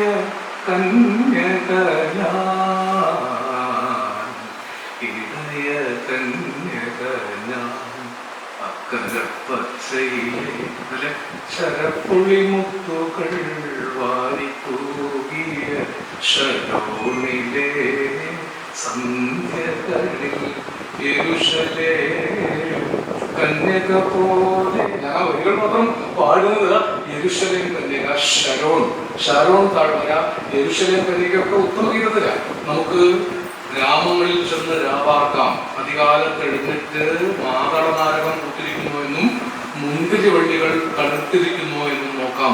അവിടെ വെച്ച് ഞാൻ നിനക്ക് എൻ്റെ പ്രണയം തരും. യെരൂശലേം കന്യകമാരെ, ഞാൻ അവനെ ഓർത്ത് പ്രണയ പരവശയാണെന്ന് അവരോട് ഉണർത്തിക്കണമേ. ഇത് ഉത്തമ ഗീതമാണ്. ബൈബിളിലെ പഴയ നിയമത്തിലെ ഉത്തമ ഗീതത്തിന്റെ വരികളാണ്. ഇതാണ് ഈ ശാരോൺ താഴ്വരയായി. നമ്മുടെ പക്ഷേ അത്തിക്കായ്കൾ കൊടുത്തല്ലോ ഒൻപിയാണ്, ചെമ്മുന്തിരി വള്ളി കൊടുത്തല്ലോ യെരൂശലേമിൻ കന്യകയാണ്. എവിടുന്നായി കന്യക വരുന്നത്? ഇത് ലോക കവിതയിലെ ഏറ്റവും പ്രാചീനമായ കവിതയാണ് പഴയ നിയമത്തിലെ ഉത്തമഗീതം. ഉത്തമഗീതം സോങ് ഓഫ് സോങ്സ് എന്ന് പറയുന്നത്. ഈ സോങ് ഓഫ് സോങ്സിനാണ് ഈ സങ്കല്പം നടന്നു വന്നിട്ടുള്ളത്. ഇപ്പൊ വയലാറിന്റെ സങ്കല്പങ്ങൾ പറഞ്ഞാൽ തീരില്ല. ഒരു പാട്ട് എന്നെ അത്ഭുതപ്പെടുത്തിയത്, ചന്ദ്രികകൾ 200 പൊന്നരയങ്ങൾ കുളിരുമായി നിന്റെ കൗമാരത്തിൻ്റെ കിളിവാതിൽ തിരുകിരെ തുറന്നു നോക്കി. ഞാൻ പാട്ടിട്ടുണ്ട്. അവളെപ്പം വൈകിപ്പോയി എന്ന സിനിമയിലെ പാട്ടായിരുന്നു. ഞാനിങ്ങനെ ആലോചിച്ചു, 200 പൗർണമി ചന്ദ്രികൾ എത്രയാണ്? 100 പൗർണമി പറയും, അല്ലെങ്കിൽ 300 പൗർണമി ചന്ദ്രികൾ, 500 പൗർണമി ചന്ദ്രികൾ എന്നൊക്കെയാലും പാട്ടിന് കുഴപ്പമൊന്നും വരില്ല. പണ്ടൊരു പട്ടാളക്കാരൻ കാമുകിക്ക് ഒരു കത്തയച്ചു. അത് സെൻസറിങ്ങനെ യുദ്ധകല ഓമനെ നിനക്ക് 1000 ചുടുചുംബനങ്ങൾ. ഈ സെൻസർ ചെയ്യുന്ന ഉദ്യോഗസ്ഥന് 1000 ചുടുചുംബനം, 1000 ആക്കേണ്ട 10,000 ആക്കിയോ, വെട്ടിയിട്ട് 10,000 ചുടുചുംബനങ്ങൾ. കാമുകി വായിച്ചിട്ട് മറുപടി അയച്ചു, അന്ന് പ്രേമകുറുപ്പ് അയച്ച 10,000 ചുടുചുംബനങ്ങളും ഞാൻ ഹൃദയത്തിൽ സ്വീകരിച്ചു. ഇവർക്ക് കാമുകൻ ക്ഷുബ്ധനായി. ഞാൻ 1000 ചുടുചുംബനങ്ങളെ അയച്ചിട്ടു, ബാക്കി 9,000 ആരുടേതാണെന്ന് പറഞ്ഞില്ലെങ്കിൽ നമ്മളുള്ള ബന്ധം അവസാനിക്കും. അതുപോലെ ഈ 200 പൗർണമി തന്നെ വേണമെന്നില്ലല്ലോ, 500 പൗർണമി ചന്ദ്രികയാവാം. അതിന്റെ സ്വാരസ്യം നിങ്ങൾ ആലോചിച്ച് നോക്കുന്നു. 1000 പൂർണ്ണേന്ദ്രന്മാരെ കണ്ടാൽ 84 വയസ്സ്. അപ്പോൾ 500 പൂർണ്ണേന്ദ്രന്മാരെ കണ്ടാൽ 42 വയസ്സ്. 250 പൂർണ്ണേന്ദ്രന്മാരെ കണ്ടാൽ 21 വയസ്സ്. അപ്പോ 200 പൂർണ്ണേന്ദ്രന്മാരെ കാണുമ്പോൾ 17 ആയിരിക്കും കണക്കൂട്ടിയ. മധുര 17 കാര്യം പറയാതെയാണ് 200 പൗർണമി ചന്ദ്രികകൾ കുളിരുമായി നിന്റെ ബഹുമാനത്തിന്റെ കിളിവാതിൽ തുറന്നു നോക്കി. ഇങ്ങനെയാണ് കവിതയുടെ ഘടന വയലാർ മഹേഷ്. വയലാർ പേര് പാട്ട്, പൂമണം പരക്കുമ്പോൾ പിറകെ പിറകെ പിറകെ നക്ഷത്രക്കതിർ കൂന്തലിലണിയും യക്ഷികൾ രാത്രിയിലെത്തും. ഒരു സൗന്ദര്യമുള്ള യക്ഷികൾ. അവർ മണ്ണിലെ മനുഷ്യരെ മന്മഥ കഥയിലെ മന്ത്രം കൊണ്ട് ചൊല്ലി മയക്കും. കള്ളിപ്പാലകൾ പൂത്തു താഴൊരു വെള്ളി പൂക്കുട തീർത്തു, ആരിലും ആരിലും അവയുടെ സൗരഭം ആളിപ്പടരുമാതം. ഇത് ഒരു ഈണം, ഒരു ചരണം ഉണ്ടാക്കി അതിൽ സമാനമായ അടുത്ത ചരണം ഉണ്ടാക്കുന്നതിന്റെ സൗന്ദര്യം കൂടി നോക്കണം. വയലാറിന്റെ പാട്ടുകളിൽ അങ്ങനെ അനന്ത ലാവണ്യ സ്ഥലങ്ങൾ ഒളിപ്പിച്ചു വെച്ച മലയാള കാവ്യരംഗത്ത് ഇത്രയേറെ വികസിച്ചൊരു കൽപ്പനാലോകം കവിതയിൽ ഉണ്ടായിട്ടില്ല എന്നാണ് എൻ്റെ വിനീതമായ അഭിപ്രായം. തെറ്റിദ്ധരിക്കരുത്. വയലാർ കവിത വായിച്ചിട്ട് നിങ്ങൾ വയലാറിന്റെ പാട്ടുകൾ വായിച്ചു. വയലാറിന്റെ കവിത നല്ലതല്ല. വേറെ ഈ പാട്ടുകളെ താരതമ്യം ചെയ്ത് നോക്കുമ്പോൾ വയലാറിന്റെ കവിത കൊടികൾ മാറുകയാണെന്ന് പറഞ്ഞ് വളരെ ലളിതമായ കവിതയാണ്. അത്യാവശ്യം അതിന്റെ താടക എന്ന ദ്രാവിഡ രാജകുമാരി, ദ്രാവണപുത്രി, അങ്ങനെ കുറച്ച് കവിതകളുണ്ട്. ബാക്കിയൊക്കെ ഈ പാട്ടിലെ കവിതയാണ്. അത് പറഞ്ഞാൽ നമുക്ക് അവസാനിപ്പിക്കാൻ പറ്റില്ല. ONV ആണെങ്കിൽ മറ്റൊരു രീതിയിൽ കുറെ കൂടി എന്തിനീ ചിലങ്കകൾ, എന്തിനീ കൈവളകൾ എന്ന് എന്ന രീതിയിൽ വരിക എങ്കിൽ ഒരുപക്ഷെ കരുണയുടെ ഏറ്റവും സാന്ദ്രാനന്ദപൂർണമായ ഒരു പ്രണയ ഗതിയാണ് ആ 4 വരി അഡോപ്റ്റ് ചെയ്യുന്നത് ONV-യുടെ. ONV ഒരിക്കലും പ്രണയത്തെ ഈ ഹിംസാത്മകമാക്കിയ ഒരാളല്ല, മാംസബദ്ധമല്ല. ഒരു വെള്ളം മാത്രം വിരിയുന്ന ചെമ്പനീർ മുകുളമായി നീ എൻ്റെ മുന്നിൽ നിന്നു, തരള കപോലങ്ങൾ നുള്ളി നോവിക്കാതെ തഴുകാതെ ഞാൻ നോക്കി നിന്നു. നോക്കി നിന്ന് വെള്ളം കൊടുക്കുന്ന ഒരു കാലം ശരീരത്തിൽ തൊടില്ല. ഈ ONV-യുടെ കവി പ്രണയത്തിലൊന്നും ഇങ്ങനെ ശരീരത്തിൽ തൊടുന്ന ഒരു തിരുമണിയിൽ വളരെ വളരെ മാറിയുന്ന ഒരു എന്താ പറയുക ആശാന്റെ പ്രണയ സങ്കല്പം പാട്ടിലേക്ക് കൊടുക്കുന്നതാണ്. ഒരു പാട്ടുകൾ പറയുന്നത് അതിനോ മെല്ലെ മെല്ലെ മുഖപടത്തിൽ ഉയർത്തി നെല്ലിയാമ്പൽ പൂവിനെ ഉൾപ്പുണർത്തി ഒരു കുടന്ന നിലാവിന്റെ കുളിരു പോലി നെറുകയിൽ അരുമയായി കുടഞ്ഞതായി. ആ അരുമയായിട്ട് കൂടെ ആത്മാവിൽ മുറ്റി വിളിച്ചതുപോലെ സ്നേഹാതുരമായി തൊട്ടുരിയാടി. സ്നേഹാതുരം എന്നൊരു വാക്ക് തന്നെ ഞാൻ കേൾക്കുന്നു. രോഗാതുരങ്ങൾ സ്നേഹം കൊണ്ട് ആതുരനായി, സ്നേഹാതുരമായി തൊട്ടുരിയാടിയ പോലെ. ഒന്നും പറഞ്ഞാൽ തീരില്ല. കവിത എങ്ങനെയെങ്കിലും നമുക്കൊരു ആസ്വാദക പരിശീലനം കിട്ടാത്തത് കൊണ്ടാണ് നമ്മൾ പാട്ടിലെ കവിത വേണ്ട വിധം മനസ്സിലാക്കാത്തത്. കേട്ട് തള്ളതാണ് ചെയ്തത്. ഇപ്പോൾ ഒരു ഗായത്രി എന്ന സിനിമയിൽ മലയാറ്റൂരിന്റെ കഥയാണ്. അതിലൊരു ഒരു അഗ്രഹാരത്തിലെ പെൺകുട്ടിയുടെ പ്രണയസങ്കല്പമാണ്. ഒരു തമിഴ് പെൺകുട്ടിയാണ്. അതിനു വേണ്ടി എഴുതിയത് 3 ചരണം ഒരു പാട്ടുണ്ട്. പൊങ്കല്ലുമായി വന്ന തൈമാസത്തമിഴ് പെണ്ണെ, നിന്റെ അരഞ്ഞാണ ചരടിലെ ലസ്സിനുള്ളിൽ ആരെയും മയക്കുന്ന മന്ത്രമുണ്ടോ, അനംഗം മന്ത്രമുണ്ടോ. ആ വരിയിൽ തന്നെ ആ തമിഴ് ബ്രാഹ്മണ സംസ്കാരം മുഴുവൻ. പിന്നെ പ്രണയം ഡെവലപ്പ് ചെയ്യുന്ന രീതിയിൽ പറയുന്നത്, പുലരി പൂമുഖ മുറ്റത്തു കാലത്ത് പുറംതിരിഞ്ഞു നീ നിന്നപ്പോൾ, നീ അരിപ്പൊടി കോലങ്ങൾ എഴുതുമ്പോൾ, അഗ്രഹാരത്തിലെ ആരും കൊതിക്കുന്നോരഴകിൻ വിഗ്രഹമായിരുന്നു. അരികിൽ വന്നൊരു പൊട്ടുകുത്താൻ ഞാൻ ആഗ്രഹിച്ചു.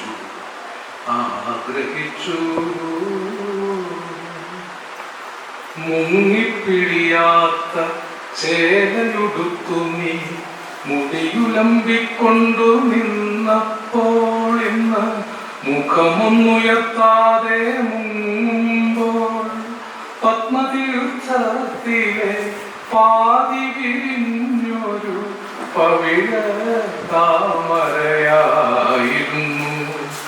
കടവിൽ വന്നൊരു നുള്ളുതരാൻ ഞാൻ കൊതിച്ചു. പീഡനശ്രമത്തിന് കേസെടുക്കാവുന്ന കാര്യം. അതുവരെ പൊട്ടുകൂത്താനൊക്കെ ആളുടെ സംബന്ധിക്കും. കടവിൽ വന്നൊരു നുള്ളു തരാൻ. പക്ഷെ വയലാറിന്റെ ഒരു പീഡനം ആൾക്ക് കുഴപ്പമുണ്ടാക്കി. അദ്ദേഹം തിങ്കളാഴ്ച നോമ്പ് മുടക്കുകയും ഇളനീർക്കൂടെ മുടക്കുകയൊക്കെ ചെയ്തതാണ്. ആരും കാണാത്ത അന്തപുരത്തിലെ ആരാധനാമൂലം തുറക്കുകയൊക്കെ ചെയ്തിട്ടും പക്ഷെ ഒരിക്കലും വയലാറിന്റെ സഭ്യതര പ്രയോഗങ്ങളുടെ പേരിൽ ആർക്കെങ്കിലും ആലോചന തോന്നിയിരുന്നു. എന്നെങ്കിലും നിങ്ങളെ ആലോചിച്ചു. ഞാൻ അങ്ങനെ പറഞ്ഞപ്പോഴല്ലേ പക്ഷെ പൂമണമുള്ള തണുപ്പുള്ള രാത്രിയിൽ തനിച്ചിരുന്നുറങ്ങുന്ന ചെറുപ്പക്കാരി പൂമുഖക്കിളിവാതിൽ അടയ്ക്കുകയില്ല. കാമിനി നിന്നെ ഞാൻ ഉറക്കുകയില്ല. ചില്ലറ കാര്യങ്ങളൊക്കെ അതിനടുത്തവരോടൊക്കെ അത് ഇതേ കവിത തന്നെയാണ്. മനശേശ്വരി മാപ്പുതരൂ, ആ കവിത തന്നെയാണ്. ജന്മജന്മാന്തരങ്ങളിലൂടെ 2 സ്വപ്നാടകരെ പോലെ കണ്ടുമുട്ടിയ നിമിഷം നമ്മൾക്കെന്താത്മ നിർവൃതിയായിരുന്നു. ജന്മജന്മാന്തരങ്ങളിലൂടെ 2 സ്വപ്നാടകരെ പോലെ കണ്ടുമുട്ടിയ നിമിഷം നമ്മൾക്ക് എൻ്റെ ആത്മനിർവൃതിയായിരുന്നു. ഇനി വരുന്നുണ്ട്. എന്നിലൊന്നും നീ ഉണരുന്നു, നിർവചിക്കാൻ അറിയില്ലല്ലോ നിന്നോട് എനിക്കുള്ള ഹൃദയവികാരം. ഇങ്ങനെ സമ്പന്നമായ പ്രണയവികാരങ്ങളൊക്കെ കിട്ടിയിട്ടാണ് മലയാളത്തിലെ 2-3 തലമുറകൾ നല്ല ആരോഗ്യമുള്ള പ്രണയികളായിട്ട് വളർന്നത്. ഈ കൊക്കൊക്കെ കോഴി ചില്ലി ചിക്കൻ പീസായതിനെ കൊത്തി വിഴുങ്ങും ഞാൻ. അതും സിനിമപ്പെട്ട അല്ലേ? വസൂല പറയോ? വസു പുതിയ സിനിമയൊക്കെ പീസ കൊക്കൊക്കെ കോഴി ചില്ലി ചിക്കൻ പീസായതിനെ കൊത്തി വിഴുങ്ങും ഞാൻ പാട്ടുണ്ട്. ഇയാളുടെ കാമുകൻ കാമുകയോട് പ്രേമം മോഷിച്ചൊക്കെ പറയുന്നതാണ് ഇങ്ങനെ ചില്ലി ചിക്കൻ പീസാക്കിയിട്ട് കൊത്തി വിഴുങ്ങുന്നു. അതേസമയം സന്യാസിനി പുണ്യാശ്രമത്തിൽ ഞാൻ സന്ധ്യാപൂർവമായി വന്നു. ആരും തുറക്കാത്ത പൂമുഖവാതിലിൽ അന്യനെ പോലെ ഈ അലിനേഷൻ എന്നൊക്കെ പറഞ്ഞാൽ പ്രണയത്തിന്റെ അലിനേഷൻ എന്നുള്ളത് ആധുനിക വിദേശ സാഹിത്യത്തിലൊക്കെ വന്നതാണ്. അത് ഇത്രയും മനോഹരമായിട്ട് ഭാഷയിൽ കൊണ്ടുവന്ന കഴിവില്ല. ആരും തുറക്കാത്ത പൂമുഖവാതിലിൽ അന്യനെ പോലെ ഞാൻ നിന്നു. നിന്റെ മുഖാദ്രമാം ഓർമ്മതൻ രീതിയിൽ എന്നെ എന്നെങ്കിലും കാണും. ഒരിക്കൽ നീ എന്റെ കാൽപ്പാടുകൾ കാണും. അന്നും എന്റെ ആത്മാവ് നിന്നോട് മന്ത്രിക്കും. നിന്നെ ഞാൻ സ്നേഹിച്ചിരുന്നു. രാത്രി പകലിനോടെന്ന പോലെ. എന്തൊരു മനോഹരമായ കൽപ്പനയാണ്. രാത്രി പകലിനോടെന്ന പോലെ യാത്ര ചെയ്തു. ഒരിക്കലും യാത്ര ചെയ്യാൻ പറ്റില്ല രാത്രിക്ക് പകലിൽ. നിന്റെ ഏകാന്തമാം ഓർമ്മകൾ വീഥിയിൽ പിന്നെ വളരെ നിന്ന് പോകുന്നത് പ്രേമ ഭിക്ഷുക്കി ഏത് ജന്മത്തിൽ ഏത് സന്ധ്യയിൽ എവിടെ വെച്ച് നാം കണ്ടു. ഈ മിസ്റ്റിക് പ്രണയം കുഞ്ഞിരാമൻ നായർ ആവിഷ്കരിച്ചതിനേക്കാൾ തീക്ഷ്ണമായിട്ടാണ് വയലാർ. ഏത് ജന്മത്തിന് ഏത് സന്ധ്യയിൽ എവിടെ വെച്ച് നാം കണ്ടു. നടന്നും തളർന്നും തലമുറകൾ വന്ന് ചവിട്ടിക്കുഴച്ചിട്ട വീഴ്ചകളിൽ പതിഞ്ഞ നമ്മളുടെ കാലടിപ്പാടുകൾ കൂടി വന്ന് മൂടിക്കിടന്നു.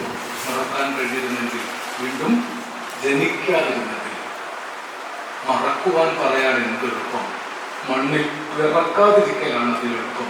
മറവിതൻ മാറിടത്തിൽ മയങ്ങാൻ കിടന്നാലും ഒരു ഭാസ്കരനാണ് മാറിപ്പോകുമ്പോഴും ഓർമ്മകൾ ഓടിയെത്തി കരയുമ്പോൾ പുഴ ചിരിക്കുന്നു. കണ്ണീരും ഒഴിപ്പിച്ച് കൈവഴികൾ തിരിയുമ്പോൾ ഇങ്ങനെ പ്രകൃതി, പ്രണയം, പ്രപഞ്ചവിസ്തൃതമായ കൽപ്പനാലോകം, സമരം അതിന്റെ കൂടെ വന്നു. വെടിവെച്ചാൽ വീഴില്ല, അടിച്ചുടച്ചാൽ തകരില്ല, മജ്ജ മാംസമല്ലത്, ദുർജയ നൂതന ജനശക്തി. ഓരോ തുള്ളി ചോരയിൽ നിന്നും 1000 പേര് ഉയരുന്നു. അവർ നാടിന് മോചന രണാങ്കണത്തിൽ പടരുന്നു. ഭാസ്കരന്റെ വിപ്ലവഗാനം. വയലാറിന്റെ എത്രയോ ഉണ്ട്. ബലികുടീരങ്ങളെ, സ്മരണകളിതമ്പും രണസ്മാരകങ്ങളെ, ഇവിടെ ജനകോടികൾ ചാർത്തുന്നു നിങ്ങളിൽ സമര പുളകങ്ങൾ തൻ സിന്ദൂരമാലകൾ. അമ്പലപ്പറമ്പിലേക്ക് പ്രണയത്തോട് ചേർത്ത് വച്ചിരിക്കുക. അമ്പലപ്പറമ്പിലെ ആരാമത്തിലെ ചെമ്പരത്തി അംഗചമയത്തിനണിയാനിത്തിരി സിന്ദൂരമുണ്ടോ സിന്ദൂരം. വരികൾ ഋതുസംക്രാന്തി വിളക്കുകൾ കൊടുത്താൽ ഉഷസ് എഴുന്നേൽക്കും നേരം. ആ വാക്കുകൾ ഉപയോഗിക്കുന്ന ഋതുസംക്രാന്തി വിളക്കുകൾ കൊടുത്താലാണ് ഉഷസ് എഴുന്നേറ്റ് വരുന്നത്. കാലത്തിന്റെ മുഖാകൃതി മാറ്റിയ കഴിഞ്ഞ നൂറ്റാണ്ടിൽ മനുഷ്യമോചന രണഭൂമിയിൽ നിന്ന് ഉയർന്നതാണ് ഈ ശബ്ദം, ലെനിന്റെ ശബ്ദം. തോൽക്കാൻ ഞങ്ങൾക്ക് മനസ്സില്ല, മരിക്കാൻ ഞങ്ങൾക്ക് മനസ്സില്ല, മുതലാളിത്തമേ നിൻ മുമ്പിൽ ഇനി മുട്ടുമടക്കാൻ മനസ്സില്ല, നഷ്ടപ്പെടുവാൻ വിലങ്ങുകൾ, കിട്ടാനുള്ളത് പുതിയൊരു ലോകം. സർവരാജ്യ തൊഴിലാളികളെ സംഘടിക്കുവിൻ, സംഘടിച്ച് ശക്തരാകും. കമ്മ്യൂണിസ്റ്റ് മാനിഫെസ്റ്റോയുടെ മഹാവാക്യങ്ങളൊക്കെ പാട്ടിലാക്കിയാണ്. ഇങ്ങനെ നമുക്ക് വയലാറിനെ കുറിച്ച് ഞാൻ പലർക്കും പറയാറുള്ളൂ. വയലാർ സപ്താഹം നടത്തുകയാണ് നമുക്ക്. അതിന്റെ കാവ്യാലാപനം ഒരു വയലാർ സപ്താഹമോ, ഈ ഭാസ്കരൻ സപ്താഹമോ, OMV സപ്താഹമോ, മറ്റൊരു നമ്മൾ ശ്രീകുമാരൻ തമ്പി എത്ര മോശമായിട്ടുള്ള പാട്ട് എഴുതിയാണല്ലോ. വയലാർ ഭാസ്കരനൊക്കെ ഉള്ള കാലത്ത് ശ്രീകുമാരൻ തമ്പി ഗംഭീര പാട്ട് എഴുതി. കാരണം അന്നൊരു മത്സരമുണ്ട്. പിന്നീട് മനസ്സിലാർ കുറച്ചൊക്കെ പാട്ടുകൾ ഡൈവേർട്ട് ആക്കിയെങ്കിലും ആദ്യകാലത്ത് പല പാട്ടുകളും അത്ഭുതപ്പെടുന്ന പാട്ടുകളുണ്ട്. ഈ എഴുതാൻ വൈകിയ ചിത്രകഥയിലെ 7 ഇടവുകളും നാളികളും പോലുള്ള പാട്ടൊക്കെ ഇല്ലേ? പഠിക്കാൻ പാടില്ല, പാടാൻ പഠിക്കാൻ ഇനിയും പോകും. ദുഃഖത്തിന്റെ മനസ്സിലല്ല, ദുഃഖമേ നിനക്ക് പുലർകാല വന്ദനം, കാലമേ നിനക്ക് അഭിനന്ദനം, എന്റെ രാജ്യം കീഴടങ്ങി, എന്റെ ദൈവത്തെ ഞാൻ വണങ്ങി. പോസ്റ്റ് മോഡേൺ കവിതയാണ്. ദുഃഖമേ, ഗുഡ് മോർണിംഗ് ടു അല്ലേ, ദുഃഖത്തോട് ഗുഡ് മോർണിംഗ് തോന്നി. കറുത്ത ചിറകുള്ള വാർമുകിലെ അടലിന്റെ മകനായി ജനിക്കുന്നു നീ. പിറക്കുമ്പോൾ അച്ഛന് വേർപിരിയും, ഒരിക്കലും കാണാതെ നീ കരയും. തിരിച്ചു പോകാൻ നിനക്കാവില്ല, തനിച്ചു നിൽക്കാൻ നിനക്ക് ഇടമില്ല. ഇത്രയും മനോഹരമായിട്ട് അസ്തിത്വക്ഷാദം ഏത് കവിതയിലാണെന്ന് ഇവിടെ ഒരുപാട് പാട്ടുകൾ. കൂടുതൽ നമ്മുടെ പ്രിയപ്പെട്ട ഭാവഗായകൻ ജയേന്ദ്രൻ ഏറ്റവും കൂടുതൽ പാട്ടുകൾ പാടിയിട്ടുള്ളത് കവിസാറിന്റെ മനോഹരമായ പാട്ടുകൾ. എനിക്ക് പലപ്പോഴും ഈ ജയേന്ദ്രനെ ഓർക്കുമ്പോൾ സങ്കടമാണ്. കാരണം അദ്ദേഹം ഭാവഗായകൻ കൊണ്ട് റെഡ്യൂസ് ചെയ്യുന്ന ഒരാളല്ല. പാട്ട് ആലാപനം കൊണ്ട് വ്യാഖ്യാനിച്ച മലയാളത്തിൽ അപൂർവം പാട്ടുകൾ. യേശുദാസ് പാട്ട് ആലാപനം കൊണ്ട് വ്യാഖ്യാനിച്ചില്ല. പാട്ട് മനോഹരമായ ശബ്ദത്തിൽ പാടിത്തരിക മാത്രമാണ് ചെയ്തത്. ദേവരാജനും സ്വാമിയും MS വിശ്വനാഥനും ഒക്കെ ഉണ്ടാക്കിയ ഈണങ്ങളെയും എഴുതിയ വരികളെയും ആലാപനം കൊണ്ട് വ്യാഖ്യാനിക്കുന്ന ഒരു രീതി, പാട്ടിന്റെ ഒരു ഇന്റർപ്രിട്ടേഷൻ മലയാള ഗാനശാഖയ്ക്ക് തന്ന ഒരേ ഒരു പാട്ടുകാരനാണ്. പക്ഷെ AM രാജയൊക്കെ ആദ്യ കാലത്ത് വെച്ചിട്ട് AM രാജയുടെ പാട്ടുകളൊക്കെ ഉണ്ടായിരുന്നു. പാട്ടുകൾ സമർപ്പിച്ചിട്ട് അവസാനിപ്പിക്കാതെ ഞാൻ ഈ പ്രസംഗം നിർത്താൻ പറ്റില്ല, ഇങ്ങനെ പറഞ്ഞു പോകും. അതുകൊണ്ട് ഇനി ഏതെങ്കിലും സംശയമോ ആവശ്യമുണ്ടെങ്കിൽ ചോദിച്ചാൽ മതി. കോട്ടയം നിങ്ങൾ മനസ്സുകൊണ്ട് കെട്ടിപ്പിടിച്ച വേറൊരു നല്ല പാട്ടുകൾ. നിമിഷങ്ങളെ സ്വർണ്ണ പതംഗങ്ങളാക്കി സ്വപ്നങ്ങൾ തേടുമീ കോവിലിൽ പ്രേമത്തിൻ നിത്യപുഷ്പാഞ്ജലി ചാർത്തി. ആ പുഷ്പാഞ്ജലി ചാർത്തുന്ന ശ്രദ്ധിക്കണം. നിത്യപുഷ്പാഞ്ജലി ചാർത്തി നീ എന്ന മോഹന രാഗമില്ലെങ്കിൽ ഞാൻ നിശബ്ദവീണയായേനെ. മല്ലികപ്പൂവിൻ മധുരഗന്ധം നിന്റെ മന്ദസ്മിതം പോലും ഒരു വസന്തം. മാലാഖകളുടെ മാലാഖ നീ. ഈ മാലാഖകളുടെ മാലാഖ പറയുന്നത് ഒരു മാലാഖത്വം കൊണ്ട് നിറയ്ക്കുക എന്ന് പറയുന്നത്. അത് എങ്ങനെയാണ് പാട്ടുകൊണ്ട് ചെയ്യുക? അങ്ങനെ ഒരുപാട് പാട്ടുകളുണ്ട്. ഇന്ദുപദനേന്റെ നീരാട്ടുകടവിലെ ഇന്ദീവരങ്ങളായി ഞാൻ വിടർന്നുവെങ്കിൽ. ഇന്ദുപദനേ നിന്റെ നീരാട്ടുകടവിലെ ഇന്ദീവരങ്ങളായി ഞാൻ വിടർന്നുവെങ്കിൽ. ഇന്ദ്രനീലാപൂകും നിന്മലർമിഴിയുമായി സുന്ദരി അങ്ങനെ ഞാൻ ഇണങ്ങുമല്ലോ. നിന്മണിയറയിലെ നിർമ്മലശയ്യയിലെ നീല നീരാളമായി ഞാൻ മാറിയെങ്കിൽ. ഇങ്ങനെയൊന്നും പാടേണ്ടതില്ല, ഇത് പാടുക. നീല നീരാളമായി ഞാൻ മാറിയെങ്കിൽ. ചന്ദന മണമൂറും നിന്ദേഹമലർവല്ലി എന്നുമാറിൽ പടരുമല്ലോ. ഇതൊരു ഫീലിംഗ് പാട്ടുകൾ കൊണ്ടുവരാം. ഓരോ യുഗ്മഗാനങ്ങളുടെ മറ്റു യുഗ്മഗാനങ്ങളുണ്ട്. സ്വപ്നലേഖേനിന്റെ സ്വയംവര പന്തലിൽ ഞാൻ പുഷ്പകപ്പല്ലത്തിൽ പറന്നു വന്നു. ഇതൊക്കെ ഉണ്ടാക്കുന്ന ഒരു അന്തരീക്ഷം.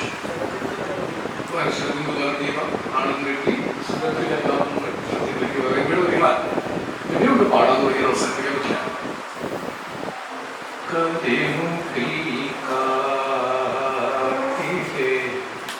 രജനി കന്തിയിലെ കലാപരങ്ങൾ വാടി കടത്തുവള്ളം യാത്രയായി യാത്രയായി കരയിൽ നീ മാത്രമായി. അതിന് കാണുന്നില്ല. ഈ കടത്തോളം യാത്രയായി കരയിൽ ഒറ്റയ്ക്കായി കനകാംബരങ്ങൾ വാഴി. ഇതൊക്കെ പാട്ടുകൾ. ഇത് കമ്പോസ് ചെയ്യുന്ന ഇതേ പാട്ട് തന്നെയായിരിക്കും യേശുദാസും പാടുന്നത്. പക്ഷെ യേശുദാസിന് ഇല്ലാത്തൊരു ലാവണ്യം. അത് നിങ്ങൾക്ക് യേശുദാസും ജയന്തം കൂടി പാടി കുറെ പാട്ടുകളുണ്ട്. അതൊരു പാട്ടാണ് ഈ ഇടമാണ് ഈശ്വര സന്നിധാനം, ഇടമുന്ന മനസ്സിലേക്ക് അഭയസ്ഥാനം. അതിൽ വളരെ ഗൗരവമുള്ള മന്ത്രസന്നിധമായ ശബ്ദത്താണ് യേശുദാസ് പാടുന്നത്. അത് കഴിഞ്ഞ് ഒരു ഘട്ടത്തിൽ ഹരിചന്ദനം നിറഞ്ഞ വൃന്ദാവനം മുരളീരവ മുഴുകും വൃന്ദാവനം എന്ന് പറയും. പ്രണയോപനിഷത്തിലെ കൈയക്ഷരങ്ങൾ നുണക്കുഴിപ്പൂമൂടും പൂറുനീരകൾ കാറ്റുവന്നവയുടെ രചനാഭംഗികൾ മാറ്റുവാൻ നീ എന്തിനനുവദിച്ചു. കാറ്റിനെ ഞാൻ ശപിച്ചു, അതു നിന്റെ കാമുക ഹൃദയത്തിൽ ഒളിച്ചു. മാനത്ത് കണ്ണികൾ മയങ്ങും കയങ്ങൾ മനോരമേ നയനങ്ങൾ. പ്രിയ ചുംബനത്തിന്റെ ചിത്രം പതിഞ്ഞ മൃദുമന്ദഹാസത്തിൻ തിരുമധുരം.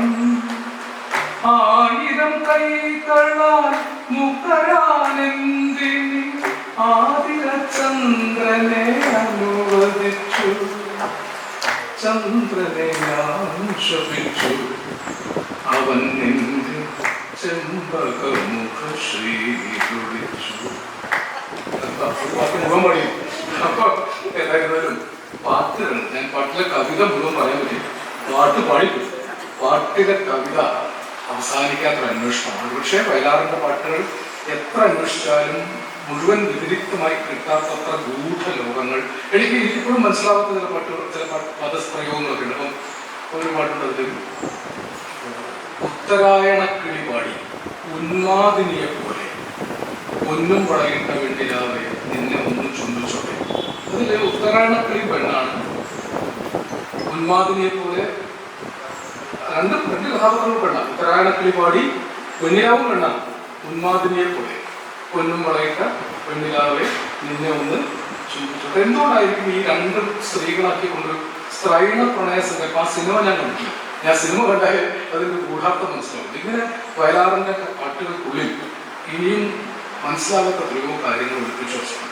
ഒരുപാട് ദർശന സമഗ്രത, ദർശനത്തിൻ്റെ ഒരു പ്രണയോപനിഷത്തിലെ കൈയക്ഷരങ്ങൾ അതിലെഴുതിയിരിക്കുന്നത് വളരെ കാഷ്വലായിട്ടാണ് എഴുതിപ്പോയി. പ്രണയത്തിൻ്റെ ഉപനിഷത്തിലെ കൈയക്ഷരമാണ് നിന്റെ നുണക്കുഴി പൂമൂടുന്ന കുറുനിരകൾ. ഇങ്ങനെയാണ് ഇതിൻ്റെ കൽപ്പനകൾ ചേർത്ത് വെച്ചിരിക്കുന്നത്. പക്ഷേ മലയാളത്തിലെ കാൽപ്പനിക കവിതയ്ക്ക് അന്യമായ എത്രയോ കൽപ്പനാബന്ധങ്ങളായ ക്ലാസിക്കൽ പ്രണയ കൽപ്പനകളെ നിരന്തരം ഉപയോഗിച്ച കവിയാണ് വയലാർ.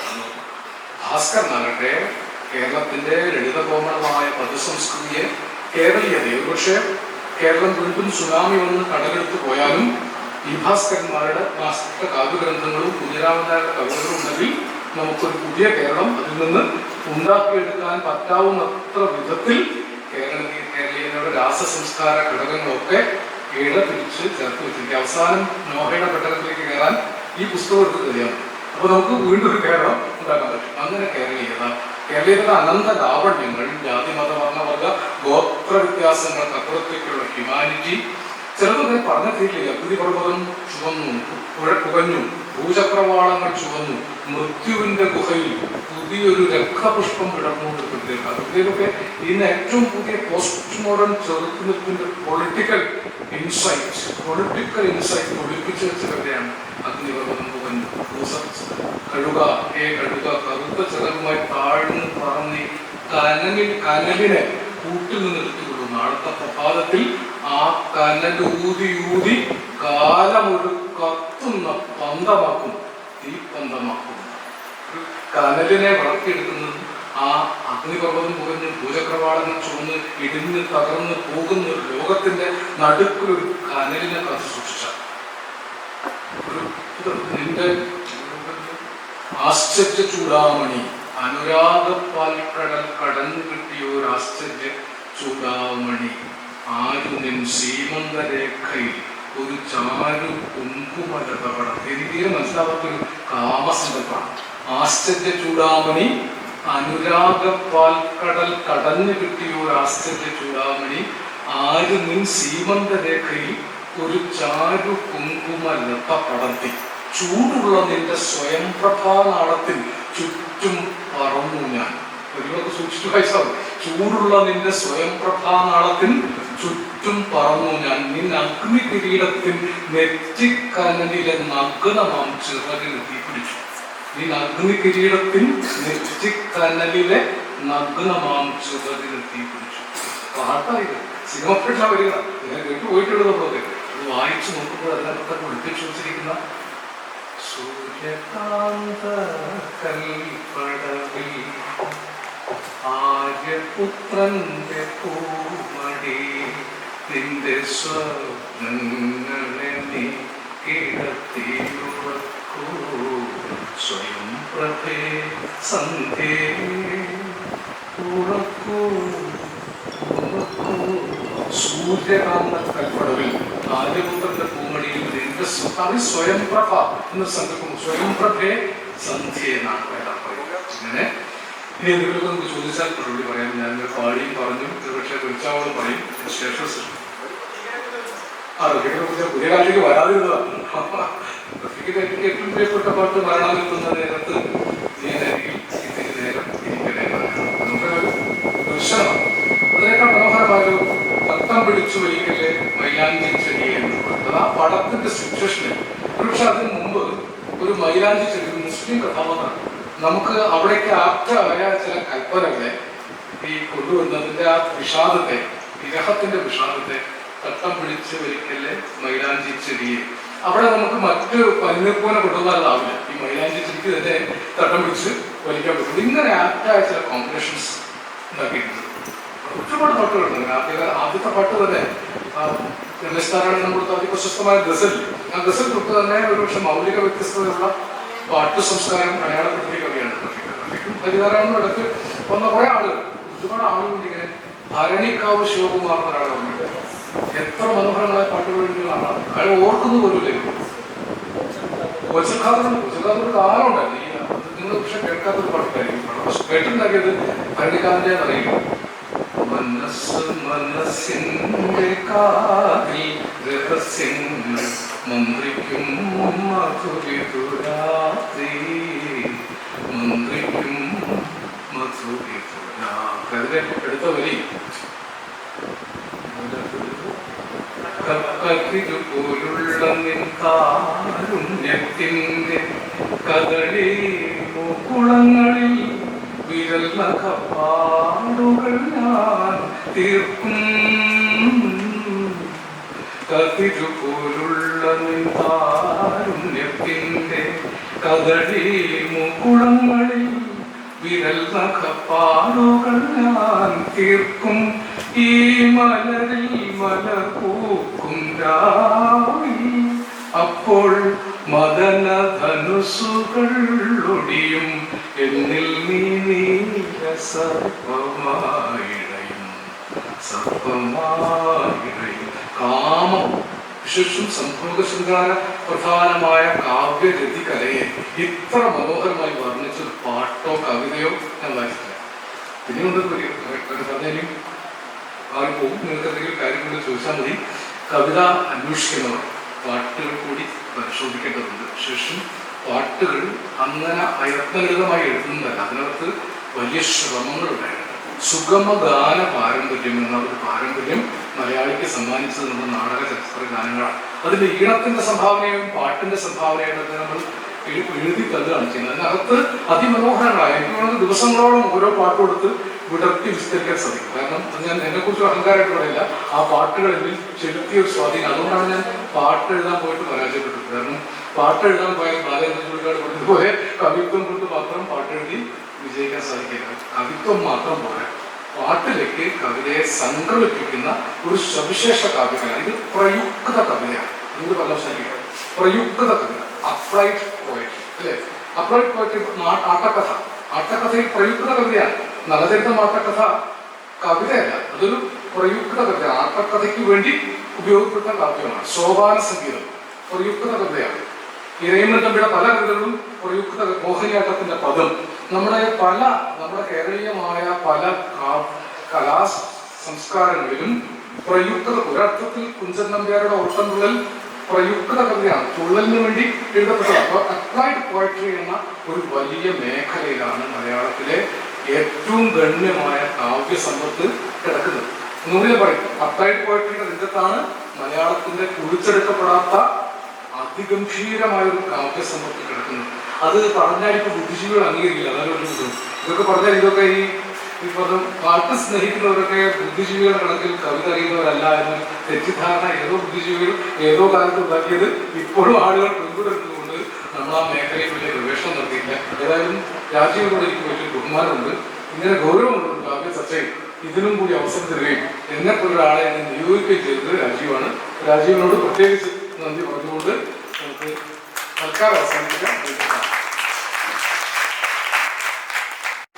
ചെറിയ ഒരു വ്യത്യാസം അതിലുണ്ടെന്ന് തോന്നുന്നു. അത് ആസ്വദിക്കുന്നതിൻ്റെ ഒരു ശീലം വെച്ച് നോക്കുമ്പോൾ നമുക്ക് രണ്ടും കവിത തന്നെയാണ്. അതുകൊണ്ടാണ് നമ്മൾ ഇങ്ങനെ ഒരു സെഷൻ വെച്ചത് തന്നെ. സിനിമാ ഗാനങ്ങളിലെയും നാടക ഗാനങ്ങളിലെയും ഒക്കെ കവിത എന്ത് എന്ന് അന്വേഷിച്ച് പോകാനും അത് എങ്ങനെ ആസ്വദിക്കണം എന്നുള്ളതിനെ കുറിച്ചുമൊക്കെയുള്ള ഒരു സെഷൻ നമ്മളിവിടെ ആസൂത്രണം ചെയ്തത് തന്നെ അതിനു വേണ്ടിയാണ്.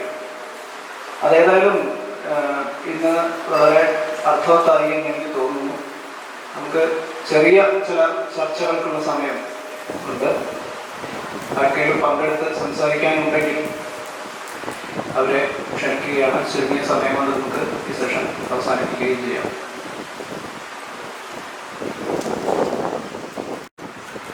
കവിതയും സിനിമാ ഗാനങ്ങളും ഇതിലധികവും ആലങ്കോട് സാർ പറഞ്ഞപ്പോൾ പ്രണയ ഗാനങ്ങളെ കുറിച്ചിട്ടാണ് പറഞ്ഞത്. എൻ്റെ ഒരു സംശയം ഇതാണ്, ഇതൊരു വികൃതി ചോദ്യമായി കരുതിയാൽ മതി. ഈ പ്രണയഗാനങ്ങൾ എഴുതിയ വയലാറും പി ഭാസ്കരനും ഒക്കെ സ്ത്രീകളെ മാത്രമാണ് വർണ്ണിച്ചത്. പ്രണയം എന്ന് പറയുമ്പോൾ രണ്ടുപേർ തമ്മിലുള്ളതാണ്, പുരുഷനും സ്ത്രീയും വരണം. പുരുഷനെ വർണ്ണിച്ചിട്ടുള്ള ഏതെങ്കിലും പ്രണയ ഗീതങ്ങൾ ഓർമ്മയിലുണ്ടെങ്കിൽ അത് പറഞ്ഞു തരണം. ഒന്നും ഇല്ലാത്തൊരു സങ്കടം.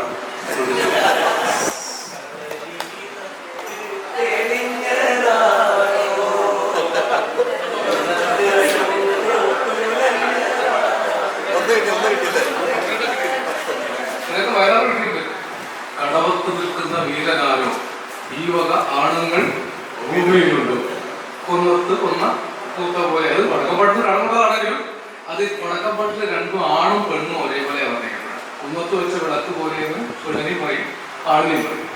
തുടുനാടൻ നല്ല മുറിച്ച പോലെയെന്ന് ആണിനും പറയും, പെണ്ണിനും പറയും. ചന്ദനക്കാതൽ കടലിനെ പോലെയാണ് ആണിന് സുവിശേഷമായിട്ടുള്ളത്. ആരോമൽ താടി അരുമ്പൽ മീശ എന്ന് മാത്രമാണ് ആണുങ്ങൾക്ക് സുവിശേഷമായിട്ടുള്ളത്. അപ്പോൾ വടക്കൻപാട്ട് വരെയെങ്കിലും ആണും പെണ്ണും വേറെ ആണെന്ന് കവികൾ വിചാരിച്ചില്ല. ഒരേ അലങ്കാരങ്ങൾ കൊണ്ട് ആണിനെയും പെണ്ണിനെയും നമുക്ക് വർദ്ധിക്കാൻ പറ്റും. ഈ വിഭാഗീയത വന്നത് ഒരു പക്ഷേ സ്ത്രീപക്ഷവും പുരുഷപക്ഷവും ഒക്കെ ആയിട്ട് നമ്മൾ വേർതിരിഞ്ഞപ്പോഴാണ്.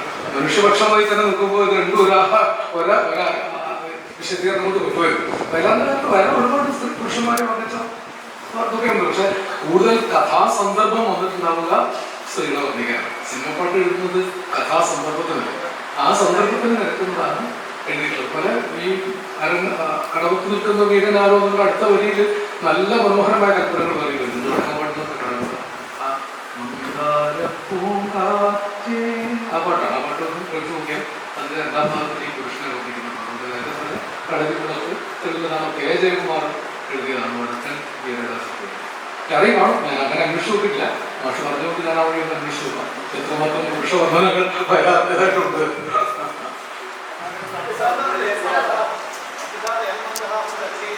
അതെ, മന്ദഹാസം ചന്ദ്രികയായെങ്കിൽ എന്നും പൗർണമി വിരിഞ്ഞായിരുന്നു. നിസ്സാരായതുകൊണ്ട് ആത്മപ്രശംസ വളരെ കൂടുതൽ അല്ലേ. എന്റെ മന്ദഹാസം ചന്ദ്രികയായെങ്കിൽ, നിൻ മന്ദഹാസം ചന്ദ്രികയായെങ്കിൽ എന്നും പൗർണമി വിരിഞ്ഞായിരുന്നെങ്കിൽ ഒരു മര്യാദ വേണം. എന്റെ മന്ദഹാസം ചന്ദ്രികയായിരുന്നെങ്കിൽ എന്നനുഭൂതി തൻ സ്വർണ്ണതലങ്ങളാൽ നിന്നോഹ പുഷ്പകം അലങ്കരിക്കാം നിത്യാഗമണ്ഡപ ഹോമാഗ്നി തന്നിലെ ചന്ദനധൂമം. നിത്യാഗമണ്ഡപ ഹോമാഗ്നി തന്നിലെ ചന്ദനധൂമമായി ഞാൻ ഉയരാം. അവിടെ ഞാൻ ശരിക്കും മൈനസാണ്. നിത്യാഗമണ്ഡപ ഹോമാഗ്നിയിലെ ചന്ദന ധൂമം മാത്രമാണ് ഞാൻ എന്ന്. പക്ഷെ തുടക്കം വായിക്കുമ്പോൾ കേൾക്കുമ്പോൾ തോന്നും അതൊരു ആത്മപ്രശംസയാണ്. അല്ല, വേറെ കാണും അങ്ങനെ. പക്ഷെ കാണും വേറെ എന്തെങ്കിലും ഉണ്ടോ?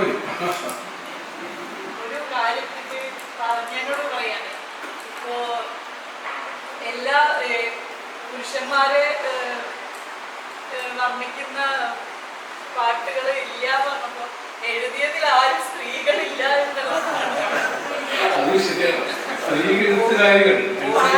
രംഗത്ത് ശശികലാമേനോനാണ് ആദ്യകാലത്ത് പാട്ട്. ഓബിയുഷയുടെ നല്ല രണ്ടും പാട്ടെടുത്താൽ ആരുടെ മനസ്സിലെ ഗാനമായി ഞാൻ ഏതൊരു ഹൃദയത്തിൻ ധ്യാനമായി. ആരുടെ മനസ്സിലെ ഗാനമായി ഞാൻ ഏതൊരു ഹൃദയത്തിൻ ധ്യാനമായി. അതല്ല, അത് തിരുനെല്ലൂർക്ക് കാണാം. കാറ്റ നിമിഷം ഇത് ഏകാത്മഹർഷത്തിന്റെ രാഗപരാഗമായിരുന്നു. നമുക്കറിയാം. പിന്നെ അവരെന്നെ എഴുതിയിട്ടുണ്ട് ആരാധ്യം പറയും, ആരാധ്യം പറയും. സുഗതകുമാരി ടീച്ചർ ഒരു പാട്ട് എഴുതി. നീല നീല വാരിധി പോലെ അഗാധമായി ചേരുന്നൊരു മേഘമതാ. ബാലംഗ്ലീഷ് പറയും. സുഗമത്തിൽ പാട്ടായിട്ട് എഴുതിയാണ്. ഒരു സുഗന്ധ കവിതയാണ്. പാവം മാനവഹൃദയം ഇരുവിൽ കാരാകാരം കല്ല് വലിച്ചു തുറന്ന് പുറത്തുടങ്ങി കരമോത്സവം ഒരു നോക്കാനുണ്ട് കൊതിക്കുന്നു. അത് ടീച്ചർക്കാർ പാവം മാനവഹൃദയത്തിൽ നിന്ന് എടുത്തതാണ്. ജി ശങ്കരക്കുറിപ്പ് എഴുതിയിട്ടുണ്ട്. ആണായി തന്നെ കവികൾ കുറെ എഴുതിയിട്ടുണ്ട്. അടുത്ത് എഴുതി ആദ്യത്തെ പാട്ട് എഴുതി ഒരാൾ ജി ചക്രവർത്തി, അദ്ദേഹം പരാജയപ്പെട്ട് പിൻവാങ്ങിയാണ്. സ്ത്രീകൾ പിന്നെ അടുത്ത കാലത്ത് കുറച്ച് പേരുണ്ട്. പുതിയ കാലത്ത് ശശികല മേനോനാണ് ആദ്യകാലത്ത് സിന്ദൂരം എല്ലാവർക്കും ചോദിച്ചിട്ടുണ്ട്. കോൺഗ്രസ് നേതാവ് വേണുഗോപാലിന്റെ ഭാര്യ അവർക്ക് കവിതാസന്ധാനത്തിന് അവതാരികളുടെ ഭാഗ്യം എന്നാണ് ഇപ്പോൾ ഒരു ഓർമ്മ. പിന്നെ ഉണ്ട് ഇപ്പൊ ആരൊക്കെ എഴുതിയില്ലേ സ്ത്രീകളൊക്കെ എഴുതിയിട്ടുണ്ട്. പുതിയ കാലത്ത് ആരാണ് ശശികലൊക്കെ എഴുതിയിട്ടുണ്ട്. കുറേയൊക്കെ എഴുതി. അക്കാലത്ത് ഈ പുരുഷാധിപത്യ കേന്ദ്രീകൃതമായിരുന്നു നമ്മുടെ മൊത്തം കലാവ്യവസ്ഥ. അത് നമ്മൾ നിഷേധിച്ചിട്ട് കാര്യമൊന്നുമില്ല. കാരണം ഒരു കാലം വരെയെങ്കിലും പുരുഷ കേന്ദ്രീകൃത കഥകളാണ് പറഞ്ഞത്. ഇപ്പൊ നമ്മൾ സൂക്ഷ്മ വായനയിൽ നമ്മൾ കൊണ്ടാടപ്പെട്ട എഴുത്തുകാരുടെ കഥാപാത്രങ്ങൾ, സ്ത്രീ കഥാപാത്രങ്ങളൊക്കെ പുരുഷന്റെ കണ്ണിൽ നിന്ന് കണ്ട സ്ത്രീകളാണ്. സ്ത്രീ സ്വയം അത് കർത്തൃത്വം സ്ത്രീക്ക് വരുമ്പോൾ മാത്രമേ സ്ത്രീയുടേതായ വീക്ഷണം വരും. പ്രണയത്തെ കുറിച്ച് പുരുഷൻ സങ്കല്പിക്കുന്നതല്ല പ്രണയത്തെ കുറിച്ച് സ്ത്രീക്ക് സങ്കല്പിക്കുന്നത്. അപ്പൊ സ്ത്രീയുടെ സങ്കല്പം പോലും പുരുഷൻ ഉത്പാദിപ്പിക്കുകയാണ് ആദ്യകാലത്ത് നമ്മൾ ചെയ്യുന്നത്. അതാണ് അതിന്റെ വ്യത്യാസം. അപ്പൊ സ്ത്രീക്ക് കർത്തൃത്വം വരുന്ന ഒരു കാലഘട്ടത്തിലെ സ്ത്രീ കർത്തൃകമായ ഒരു ഭാവുകത്വ ദർശനം ഉണ്ടായി വരുന്നത്. ഞാൻ ദീപിവാക്കം പറയല്ല, വേറെ പറയാൻ പറ്റില്ല. സ്ത്രീ കർത്തൃ കേന്ദ്രീകൃതമായ ഒരു ഭാവുകത്വ ദർശനം ഉണ്ടായി വരാനിരിക്കും. ഇനി വരും. ഇപ്പൊ തന്നെ പലപ്പോഴും സ്ത്രീകളെടുത്ത് വായിച്ചാലും തെറ്റിപ്പോകില്ലേ. പലരും വായിക്കുമ്പോൾ പുരുഷന്മാരാണ് ബേജാറായി പോലെ. ഇനി പിന്നെ എഴുതി തുടങ്ങിയാണ്ടാവും പെണ്ണ് വരുമ്പോഴാന്നൊക്കെ ബേജാറായിട്ടിരിക്കില്ല. പുരുഷാധിപത്യം കൊണ്ടാണ് കുറിയടുത്ത് രാത്രി വിചാരണ കഴിച്ച് ഒരു മാസം കഴിഞ്ഞതിന് മുമ്പ് ഒടുവിൽ കുഞ്ഞികൃഷ്ണനെന്നുള്ള മഹാകവി എഴുതി ഭൂരിപ്രമോദമോട് കേട്ടയെ വടക്കാഞ്ചേരിക്കടുത്തുള്ളൊരു മഹീസുര മന്ദിരത്തിൽ ചാരിത്ര ദൂഷണമെന്നൊരു പ്രേമിയായ നായിക്കെടും കഥ കുറച്ച് കത്തിച്ചിടാം ഞാൻ. ഇന്നാട്ടിലെ ബഹുജനാവലിതൻ ഹൃദന്തം ഒന്നായി പിടിച്ചു കുരുക്കിയ ഒരു ദോഷ വിചാര കാര്യം നന്നായി വിചാരണ ചെയ്ത് കഴിഞ്ഞ 31-ാം തീയതി വിളിച്ചു പറഞ്ഞു. ഇത് കഴിഞ്ഞ 31-ാം തീയതി നടന്ന സംഭവം. എന്നൊരു കവി പറയുന്നത്, അന്തസ്സും ഏറ്റമറിവും പെട്ടും അന്തണന്മാർ സ്വന്തം പിതാവ് സോദരൻ എന്നിവണ്ണം അന്തർജനം പലരെയും തകരാറിലാക്കി. എന്താ അക്രമം? തല തെറിച്ചത് ധർമ്മവൃക്ഷം. ആ മകളെ തുല്ലിപ്പിച്ച അച്ഛൻ, സഹോദരൻ, ഗുരുനാഥൻ അവരെ കുറിച്ചൊക്കെ പറഞ്ഞത് അന്തർജനം പലരെയും തകരാറിലാക്കി. എന്താ അക്രമം? തല തെറിച്ചത് ധർമ്മവൃക്ഷം. ഇന്ന് അങ്ങനെ എഴുതാൻ, കവിത എഴുതാൻ ഒരു മഹാകവിക്കും ധൈര്യം ഉണ്ടാവില്ല. കാരണം അത് സാമൂഹ്യ മാറ്റത്തില്ല. ആ സാമൂഹ്യ മാറ്റം സ്ത്രീകൾ കർത്തൃത്വ ശേഷി കൊണ്ട് ഉണ്ടാക്കി എടുക്കേണ്ടതാണ്. കൂട്ടിലടക്കപ്പെട്ട കിളിയെ സംബന്ധിച്ച് കൂട് തകർത്ത് പുറത്തിറക്കാൻ ഒരാൾ പുറത്തുനിന്ന് വരുമെന്ന് വിചാരിക്കുക വയ്യ. സ്വന്തം ചിറകിട്ടടിച്ചടിച്ച് ചിറകിന് ബലം വെച്ച് അകത്തു നിന്ന് കൂട് തകർക്കുകയല്ലാതെ അതിന് മറ്റ് മാർഗമില്ല എന്ന് ഞാനല്ല പറഞ്ഞത്. പ്രേംജി എന്ന ശില്പി ഭട്ടതിരിപ്പാട് 60 കൊല്ലം മുമ്പ് അങ്ങനെ പറഞ്ഞു.